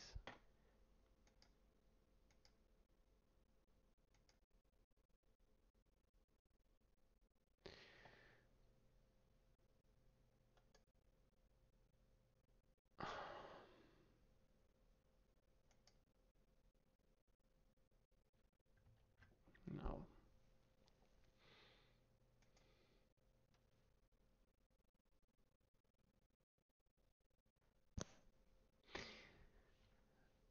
I think I might. What I'm gonna do is yeah, because this is too slow to work with. I mean, even in fast pace, this is gonna be boring.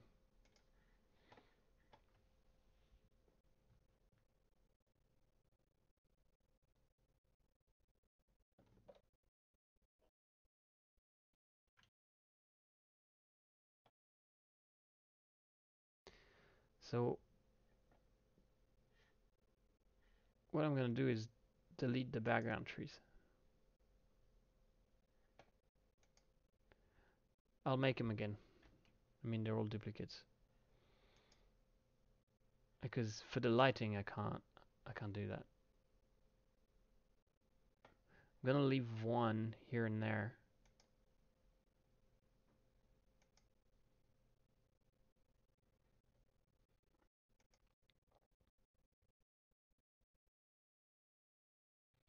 Yeah, I was a bit trigger happy with these trees there.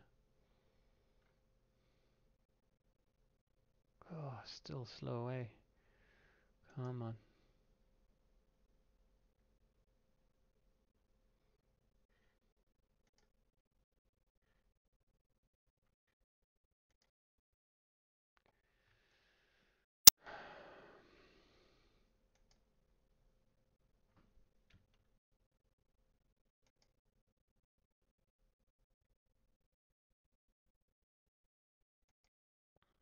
Yeah, so the idea is I'm gonna leave a few background trees. Like 2.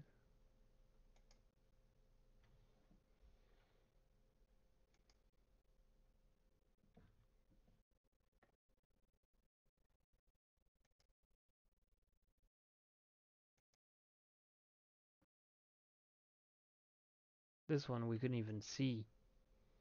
This is gonna be this one, isn't it? I think I'm gonna keep that one. Yeah, I'm gonna keep this.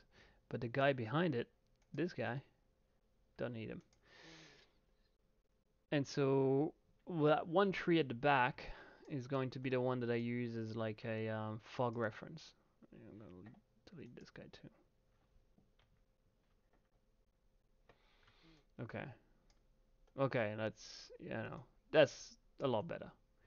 So I have my fog reference tree at the back, and then I'll duplicate the tree like at the end when I need to. And this is my foreground bush replacement tree. And let's work on the lighting. I'm gonna control save.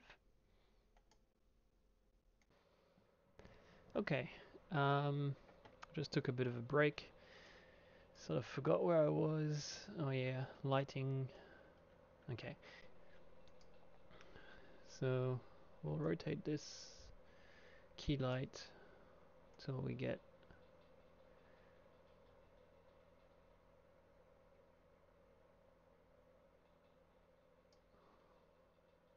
I think it's one of the.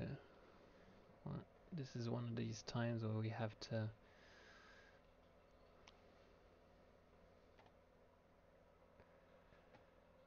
Hmm. This is gonna be a tough one, lighting wise.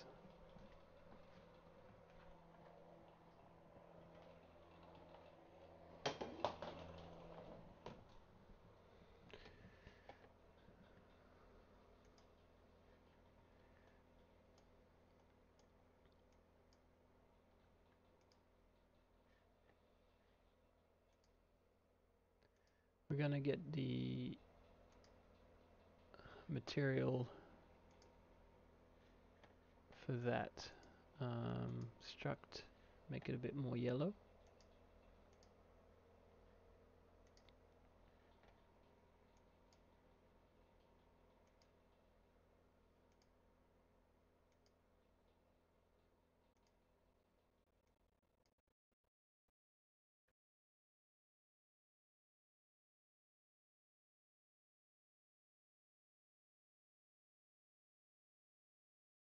And we're gonna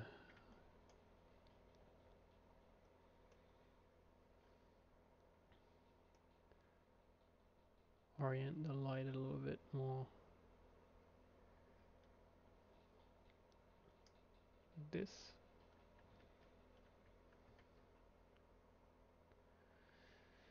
And the big problem here is going to be shadows.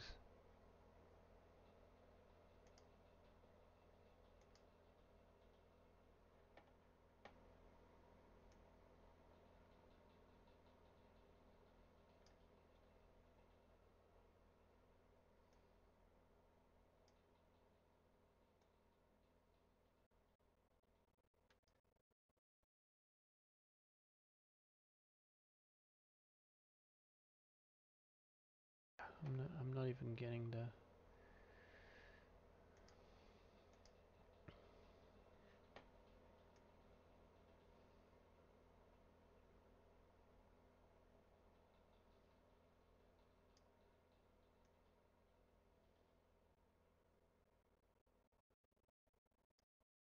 I mean, the lighting on the trees is not even moving properly.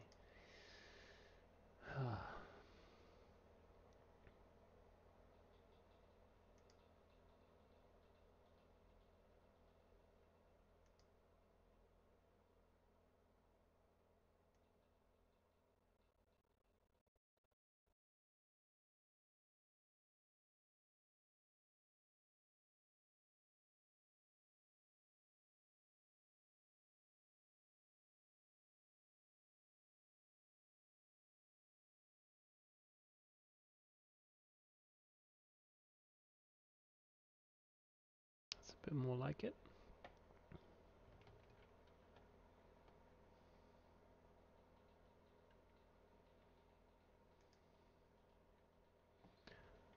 We might need to move the ground up a bit. No.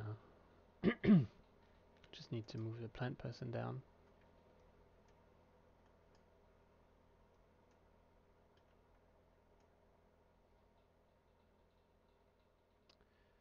see that sort of thing.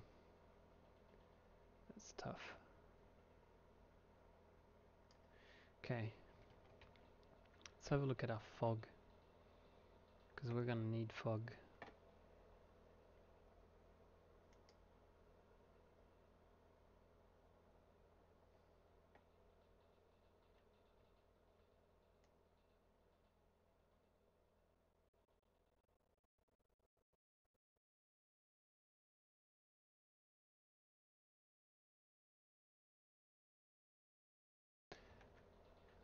Now fog, we're gonna make it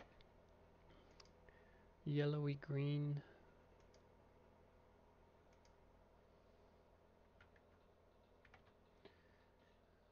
Actually, bluey green.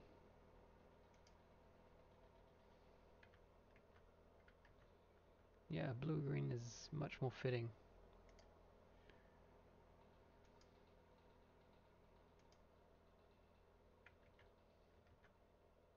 Okay, bluey green, and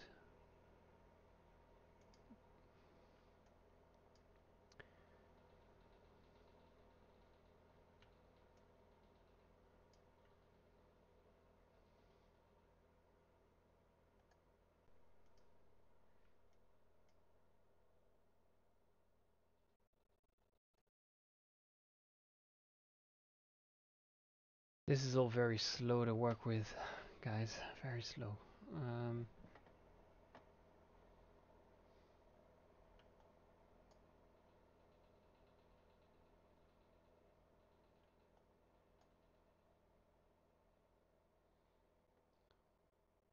Might be time to close some other programs.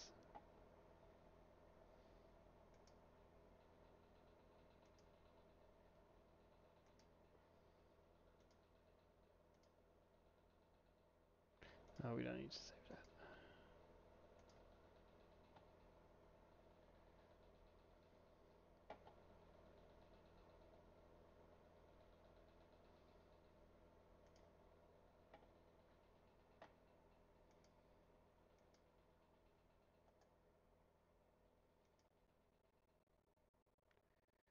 Okay.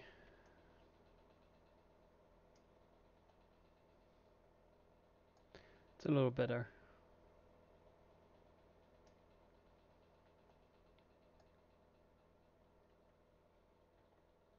We're gonna have to make the grass out of plains. That's the only way we can survive this. Um,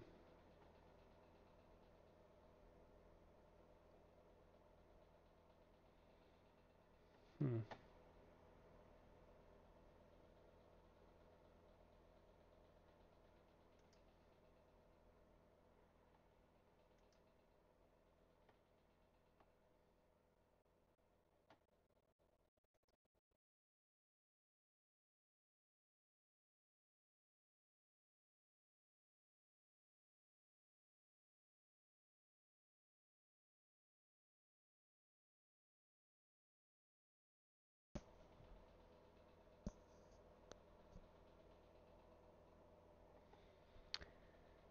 Things are moving a lot more slowly than I would like them to. Mainly because of the huge amount of polys that chucked at this scene.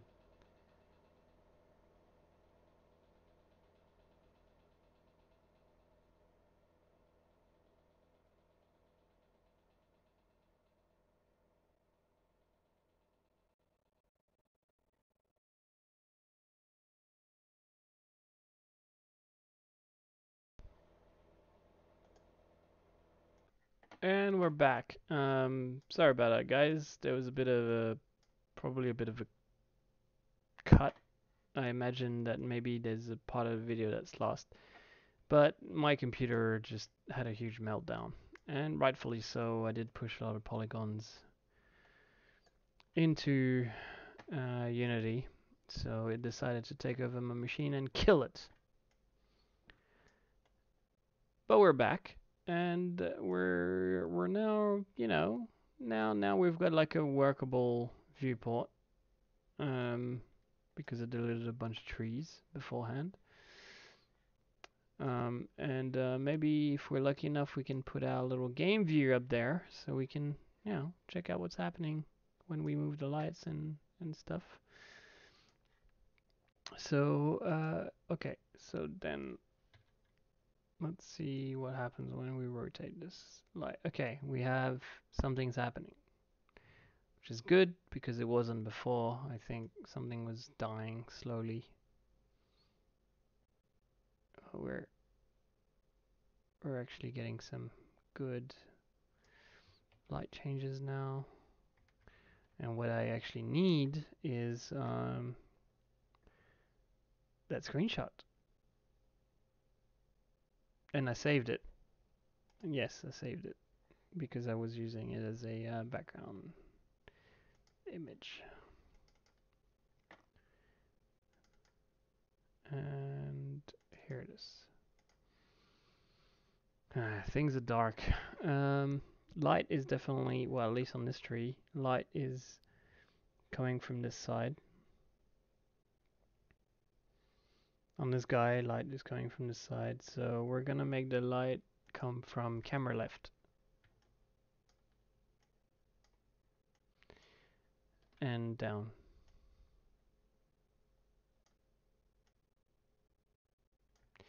It's kind of weird though, because I'm making it camera left, but the tree's not really behaving that way because it's not really casting shadow on itself because it's such a high res piece of geometry that you just, you don't get what you get in a, well, in a offline renderer.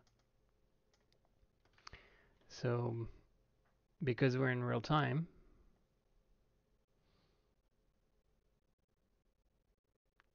we have to,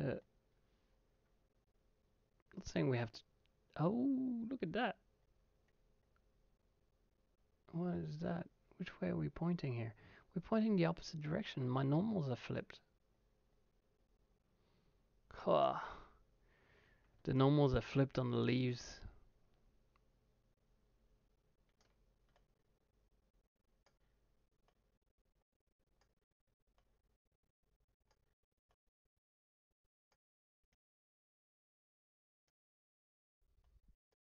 Or on a lot of them.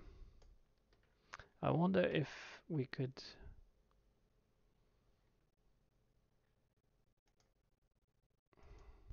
Oh wow, you guys. I'm dying here. This is a very, very tough one. And in theory it isn't. That's the frustrating part.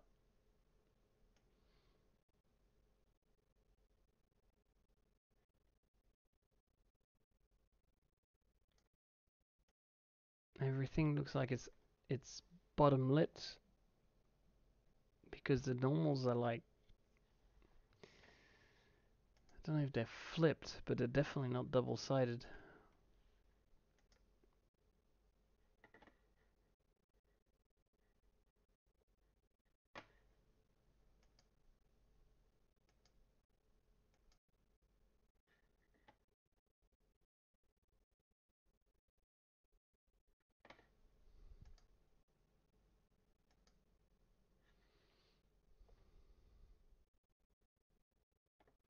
Receive shadows, cache shadows.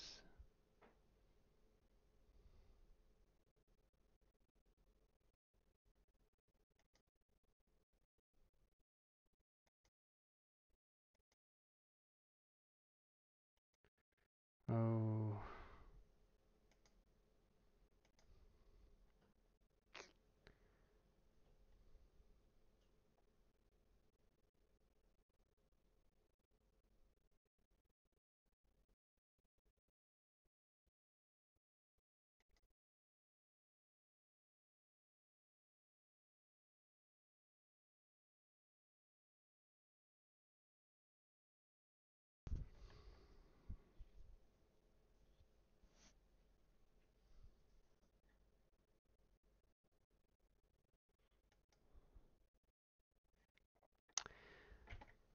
This is a super tough one.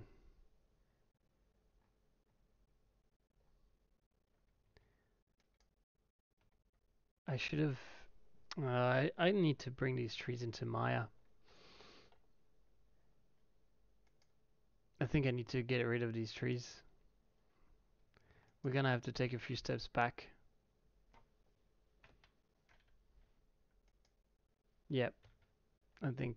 Oh my god, yeah, I should have done that a long time ago.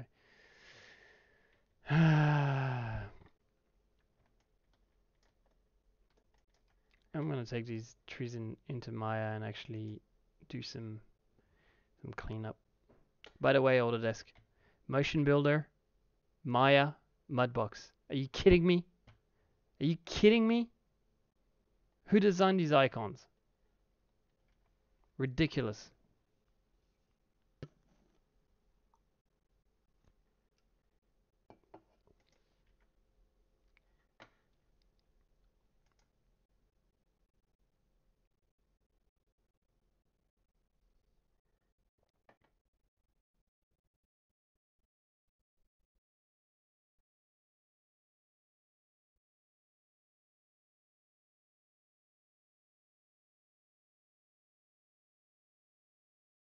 Okay, let's import our lovely tree, the one that we like.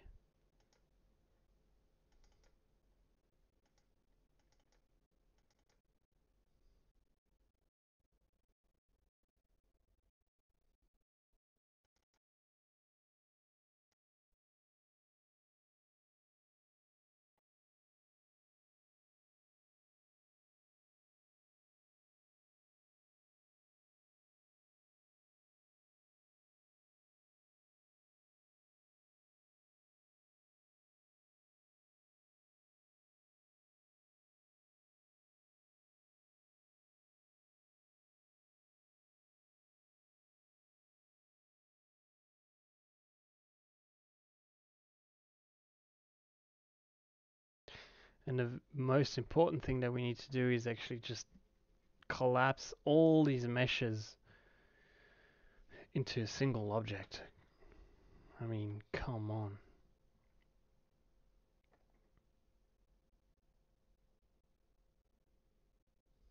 Poly count is one thing, but having like 1,000 transforms per tree.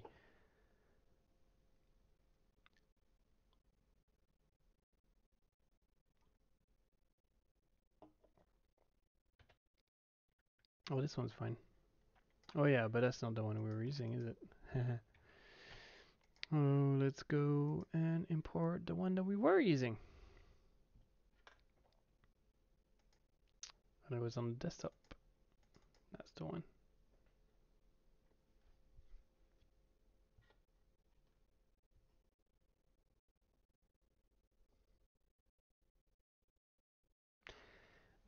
I knew this was going to be the toughest one I've done so far, and it is.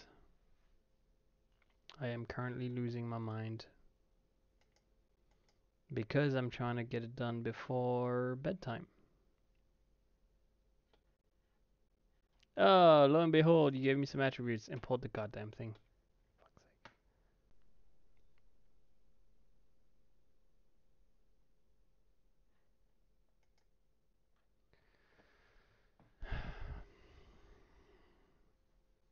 I need to optimize my trees. I should have done that from the beginning. I was too.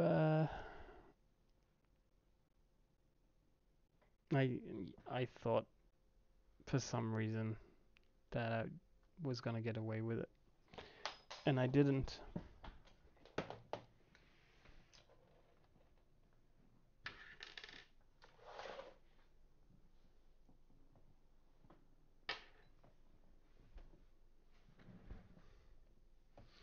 All right, 15% import. Turns out it's actually pretty heavy and slow to import into Maya as well. Why? Because it's got a bajillion transforms for each twig.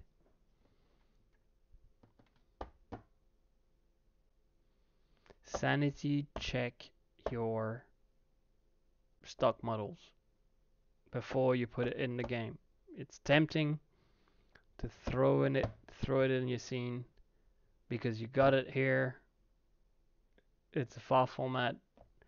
You just want to drag and drop it, but like me tonight, you will learn it the hard way, and it will crash everything, and you'll lose a lot of work, like I just did, until you realize that there's this one little thing that you should have done first, and it's actually bring it into a DCC, like Maya or Blender or whatever the hell you use,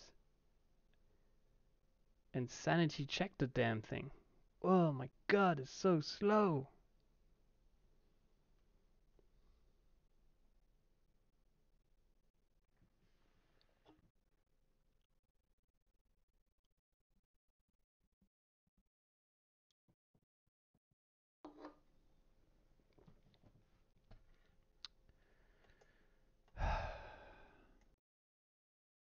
Okay, so after quite a lot of crashes, I realized that this is not going to happen unless I find some pre-optimized trees. So I'm going to have to downgrade to Unity trees, or trees that have been prepped for real time at least, because the stuff that I was using before was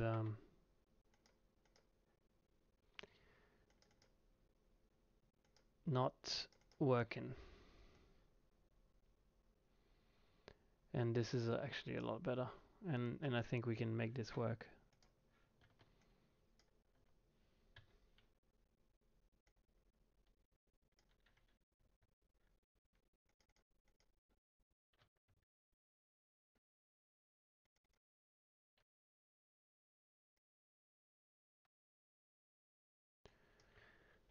So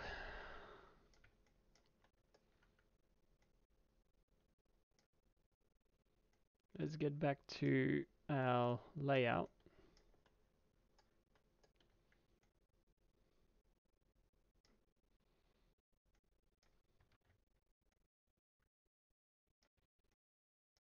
And let's start getting creative with this optimized tree, because we are running out of time.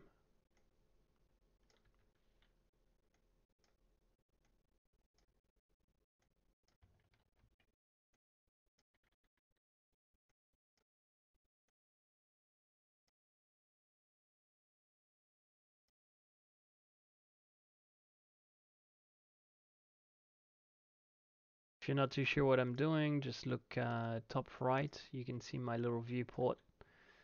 I'm just trying to make that same round canopy that we had before.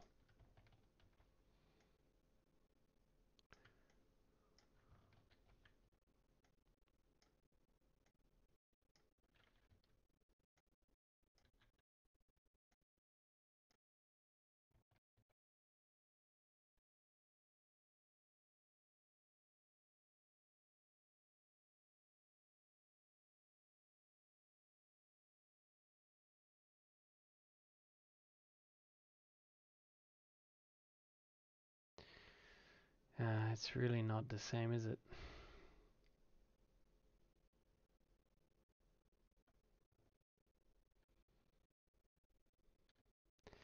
But we're gonna have to try to make the most of it. And speaking of which, because we're running out of time and we have to make the most of it, I'm gonna use this low res free tree as my ground cover as well.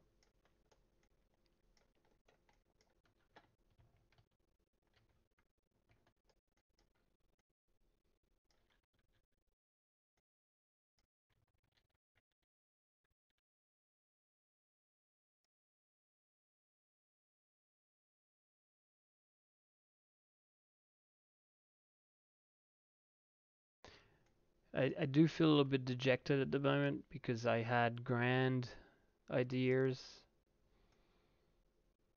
to make this very, very extremely amazingly detailed, but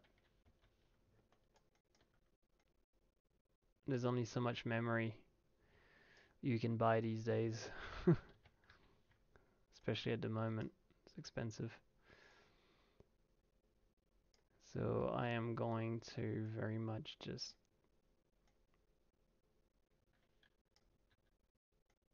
play the game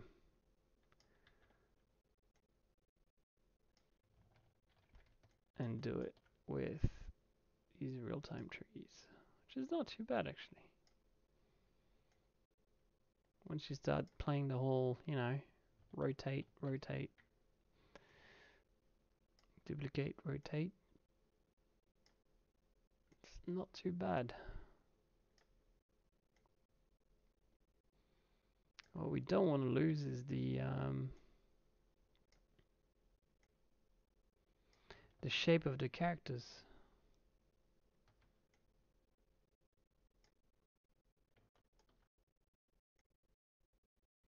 I am very much looking top right.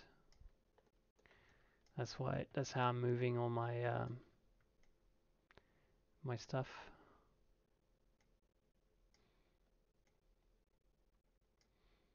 I put the background trees in there. Scale them up a bit.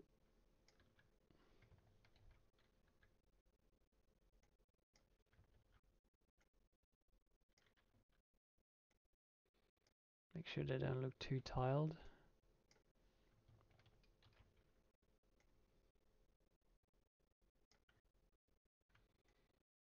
Not bad, not bad. There are a few trees that are hiding my main character, and yeah, we should get rid of them.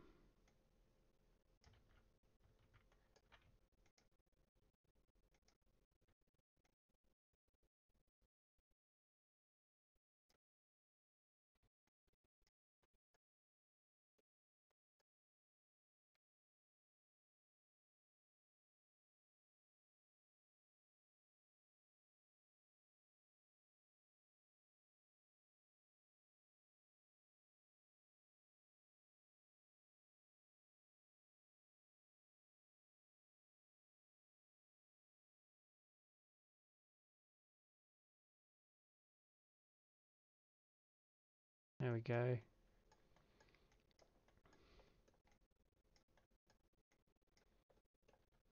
That's a lot better. Bring this dude a bit forward.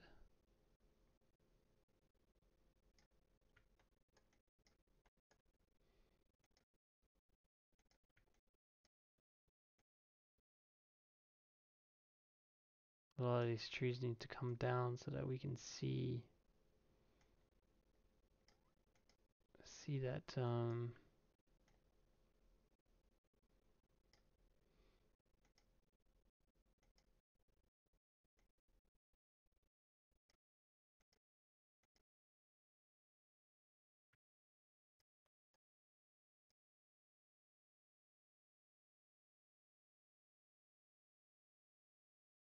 gazebo.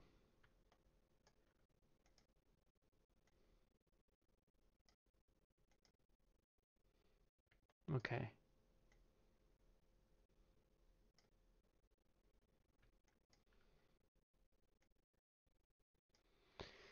Okay, things are ticking along here. That's nice.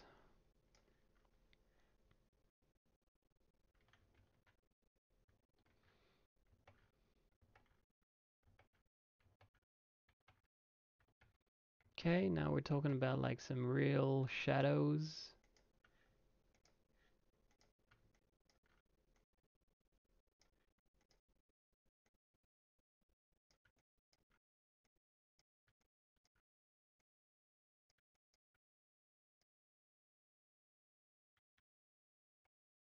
No, the sky is like pretty much empty over there.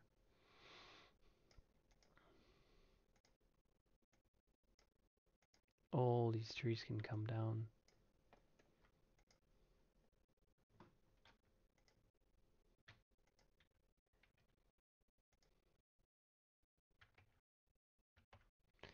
Even lower.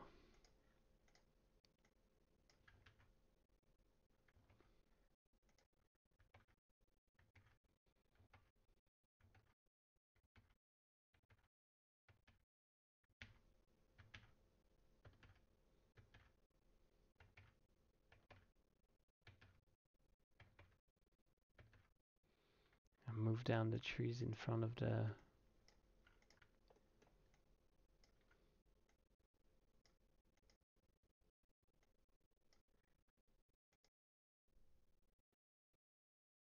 Okay. This is not bad. I'll just angle the camera now. This was a difficult one, guys. This was a really difficult one, actually.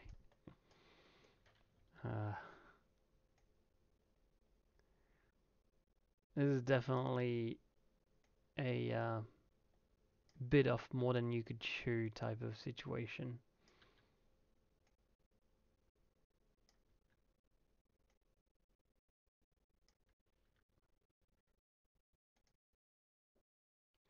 Okay, so this guy's here. We're gonna push him over here, and then we're gonna put a little guy in the back there.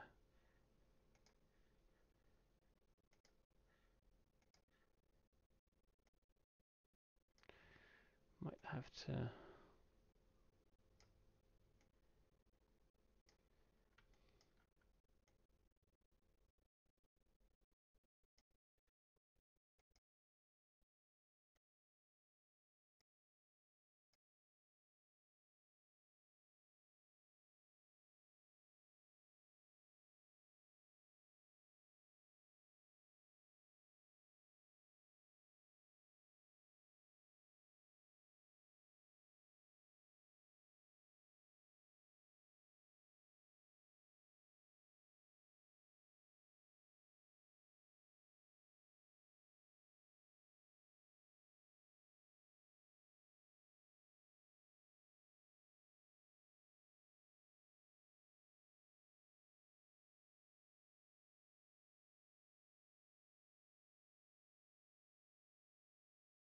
Okay.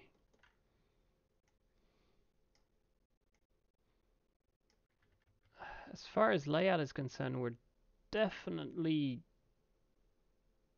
not 100%, but we're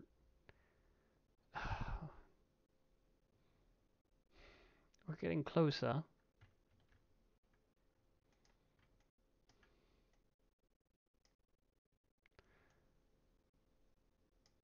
This guy over here, we need to see him.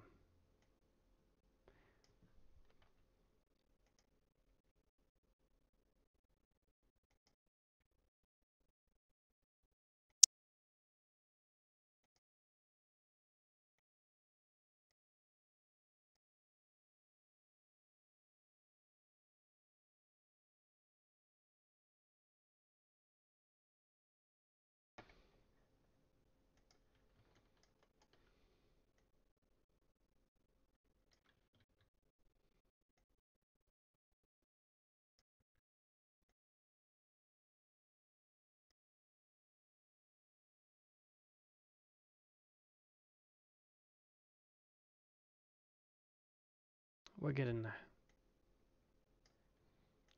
Stick with me.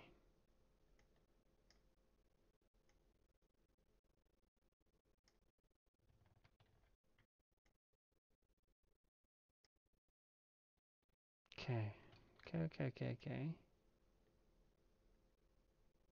That's it. Not too bad. Okay, so what we need to do now is make this whole thing more shadowy and darker. Yeah. Get some shadow casting up in this. That's what we need to do.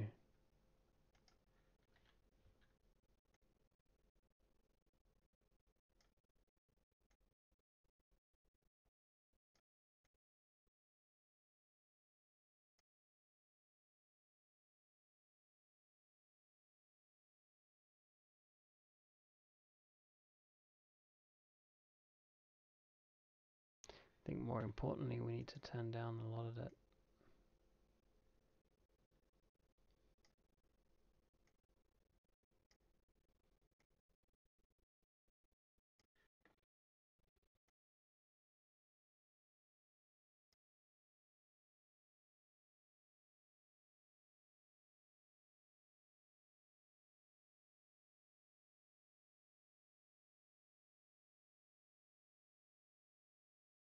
Okay, our main character there. I think we might need to bring him closer to get some detail actually showing up.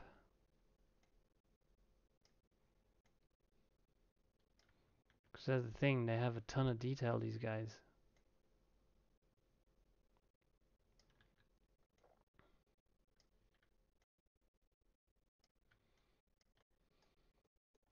And the shaders are not very easy to tweak because I've got a million of them.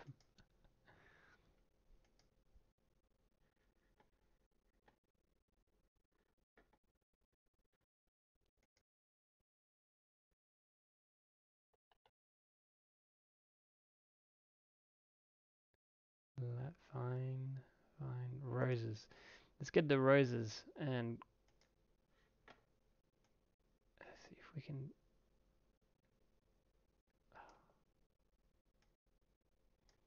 Not even showing up, is it?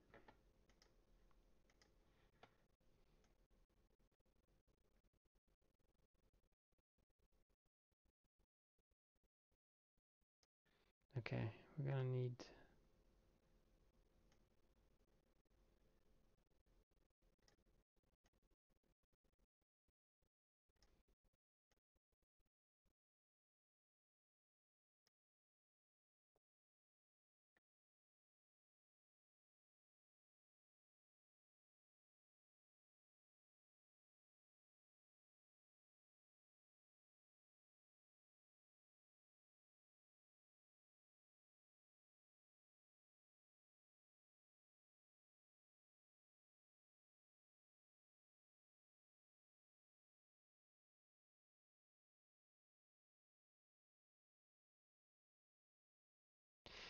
Oh boy, I made a mess of shaders, didn't I, in this one?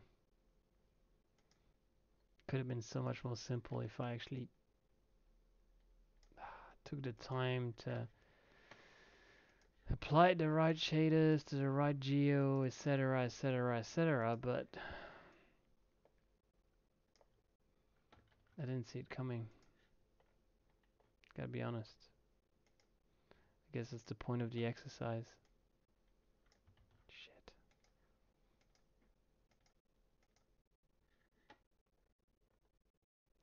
They've all got so many shaders. Wow.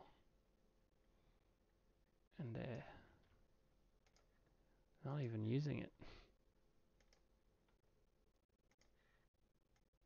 Ah, there's one. Keep that one on black though.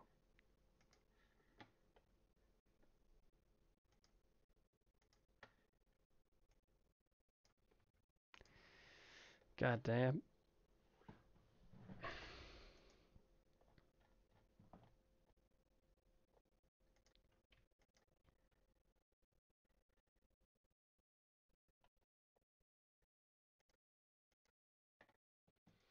I guess maybe if I change these shaders on the trees.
Oh, and one important thing is make sure I block out that background over there.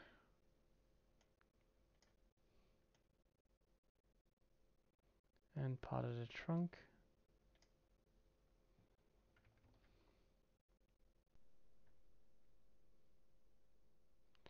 And then we'll do some faraway tall trees. Can we do that?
Oh, sorry guys, I completely forgot that I was supposed to be talking. Um, yeah, I was concentrating. Trying to get this thing done properly.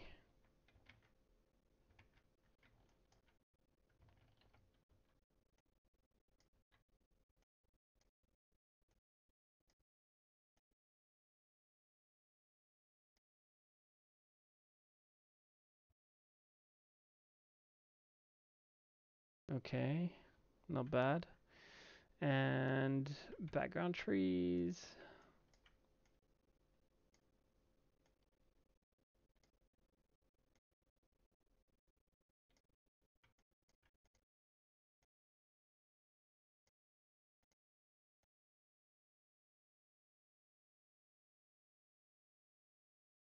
Let's get some fog in there.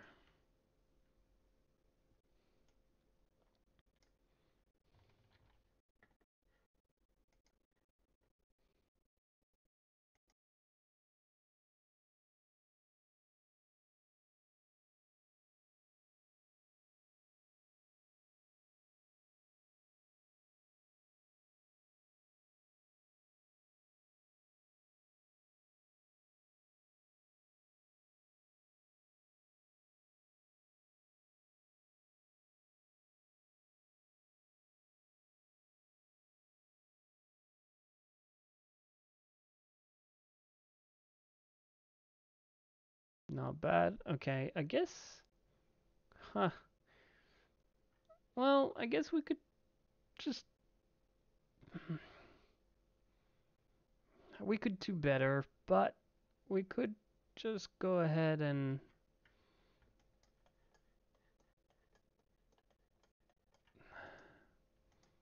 Some of that specular in this one.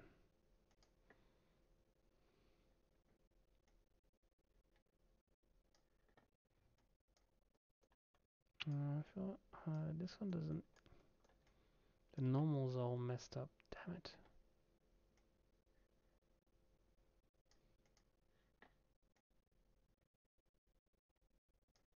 I'll just go black.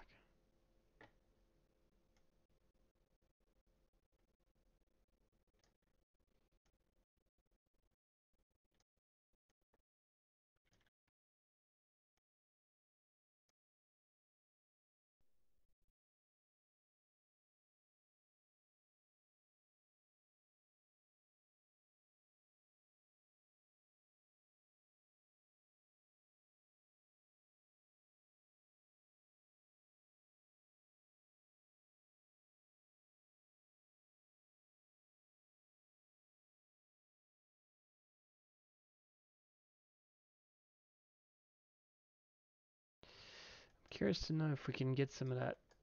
Well, actually, occlusion might help us here. So how do we do the stack thing again? Amplifier stack.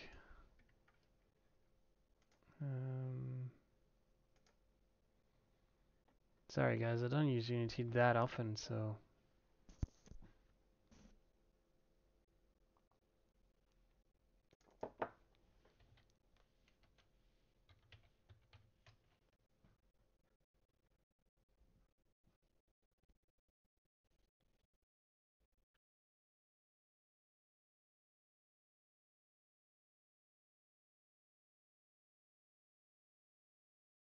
processing stack, that's the one.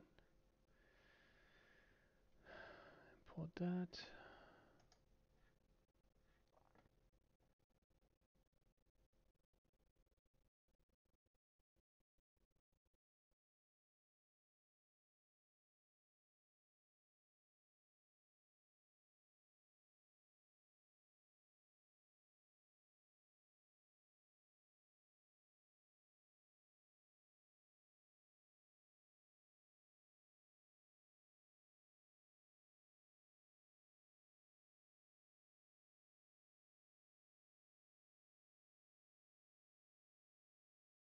Find our camera and we will grab the post-processing.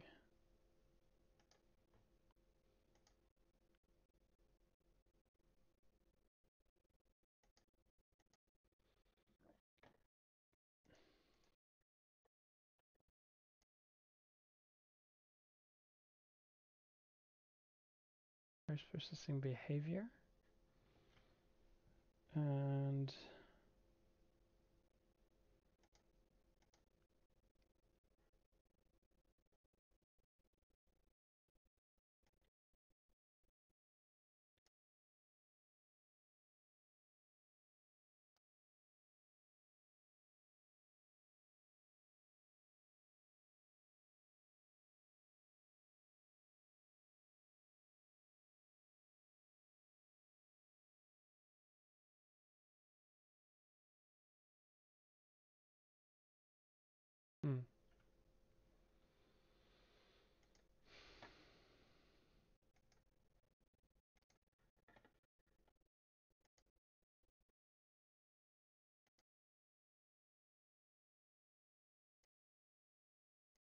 oh, I totally forgot how to use it now.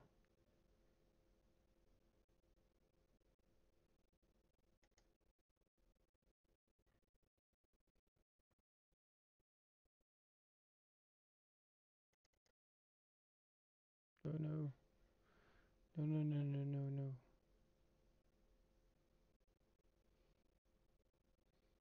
No, good for you, but no.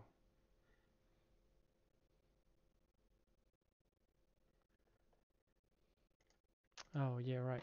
So, grab the main camera.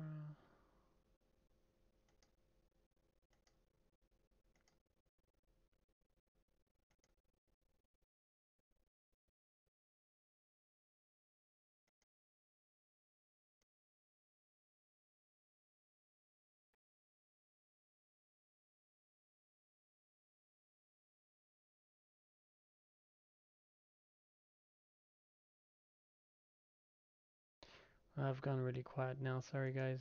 It's just it is getting late and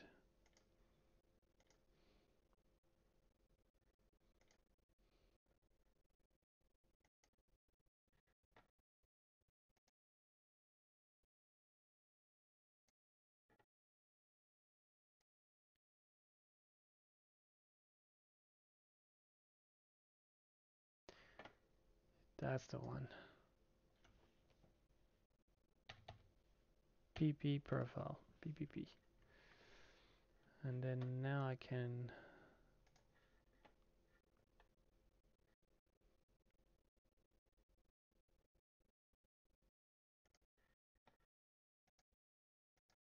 choose it.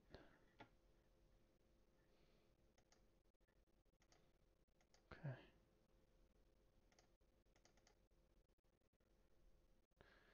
And now I have the inspector.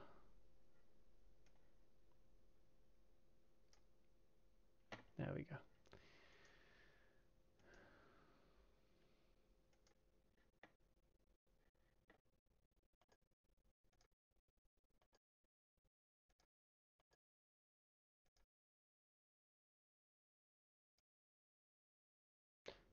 Okay.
Mine's definitely a bit more punchy, but you know, surely I'm allowed to be a little creative. It's my scene.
All right.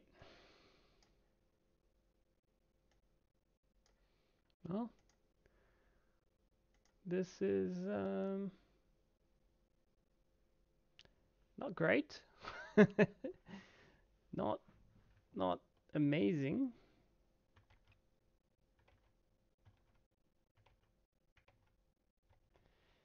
It is not that great, is it? God damn it. It isn't.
Yeah, I mean, sorry I went a little bit quiet here.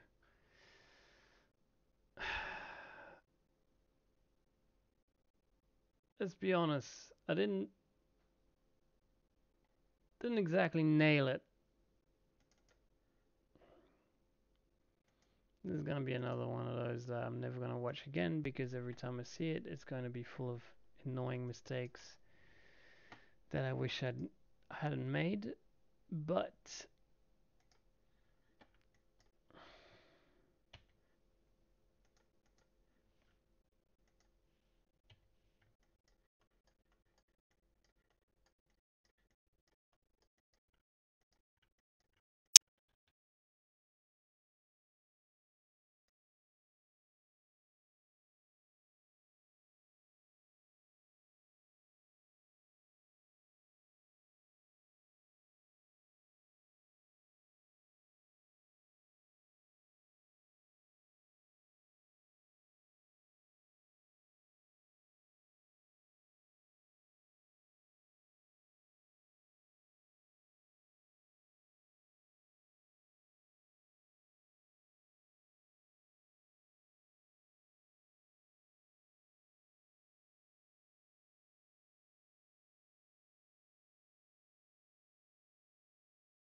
and I did forget one thing, one crucial little tiny bit.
What we want is the same material as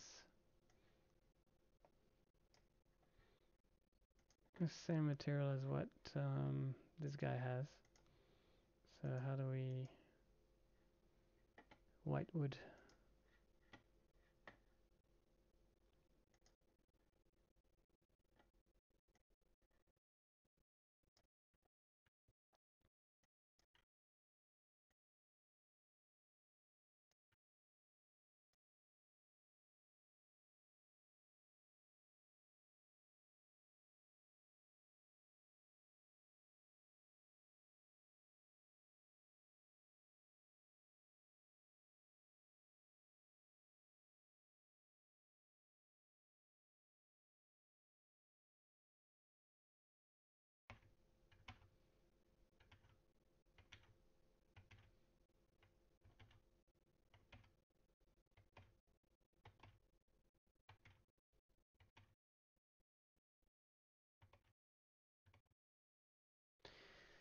That's the one, guys.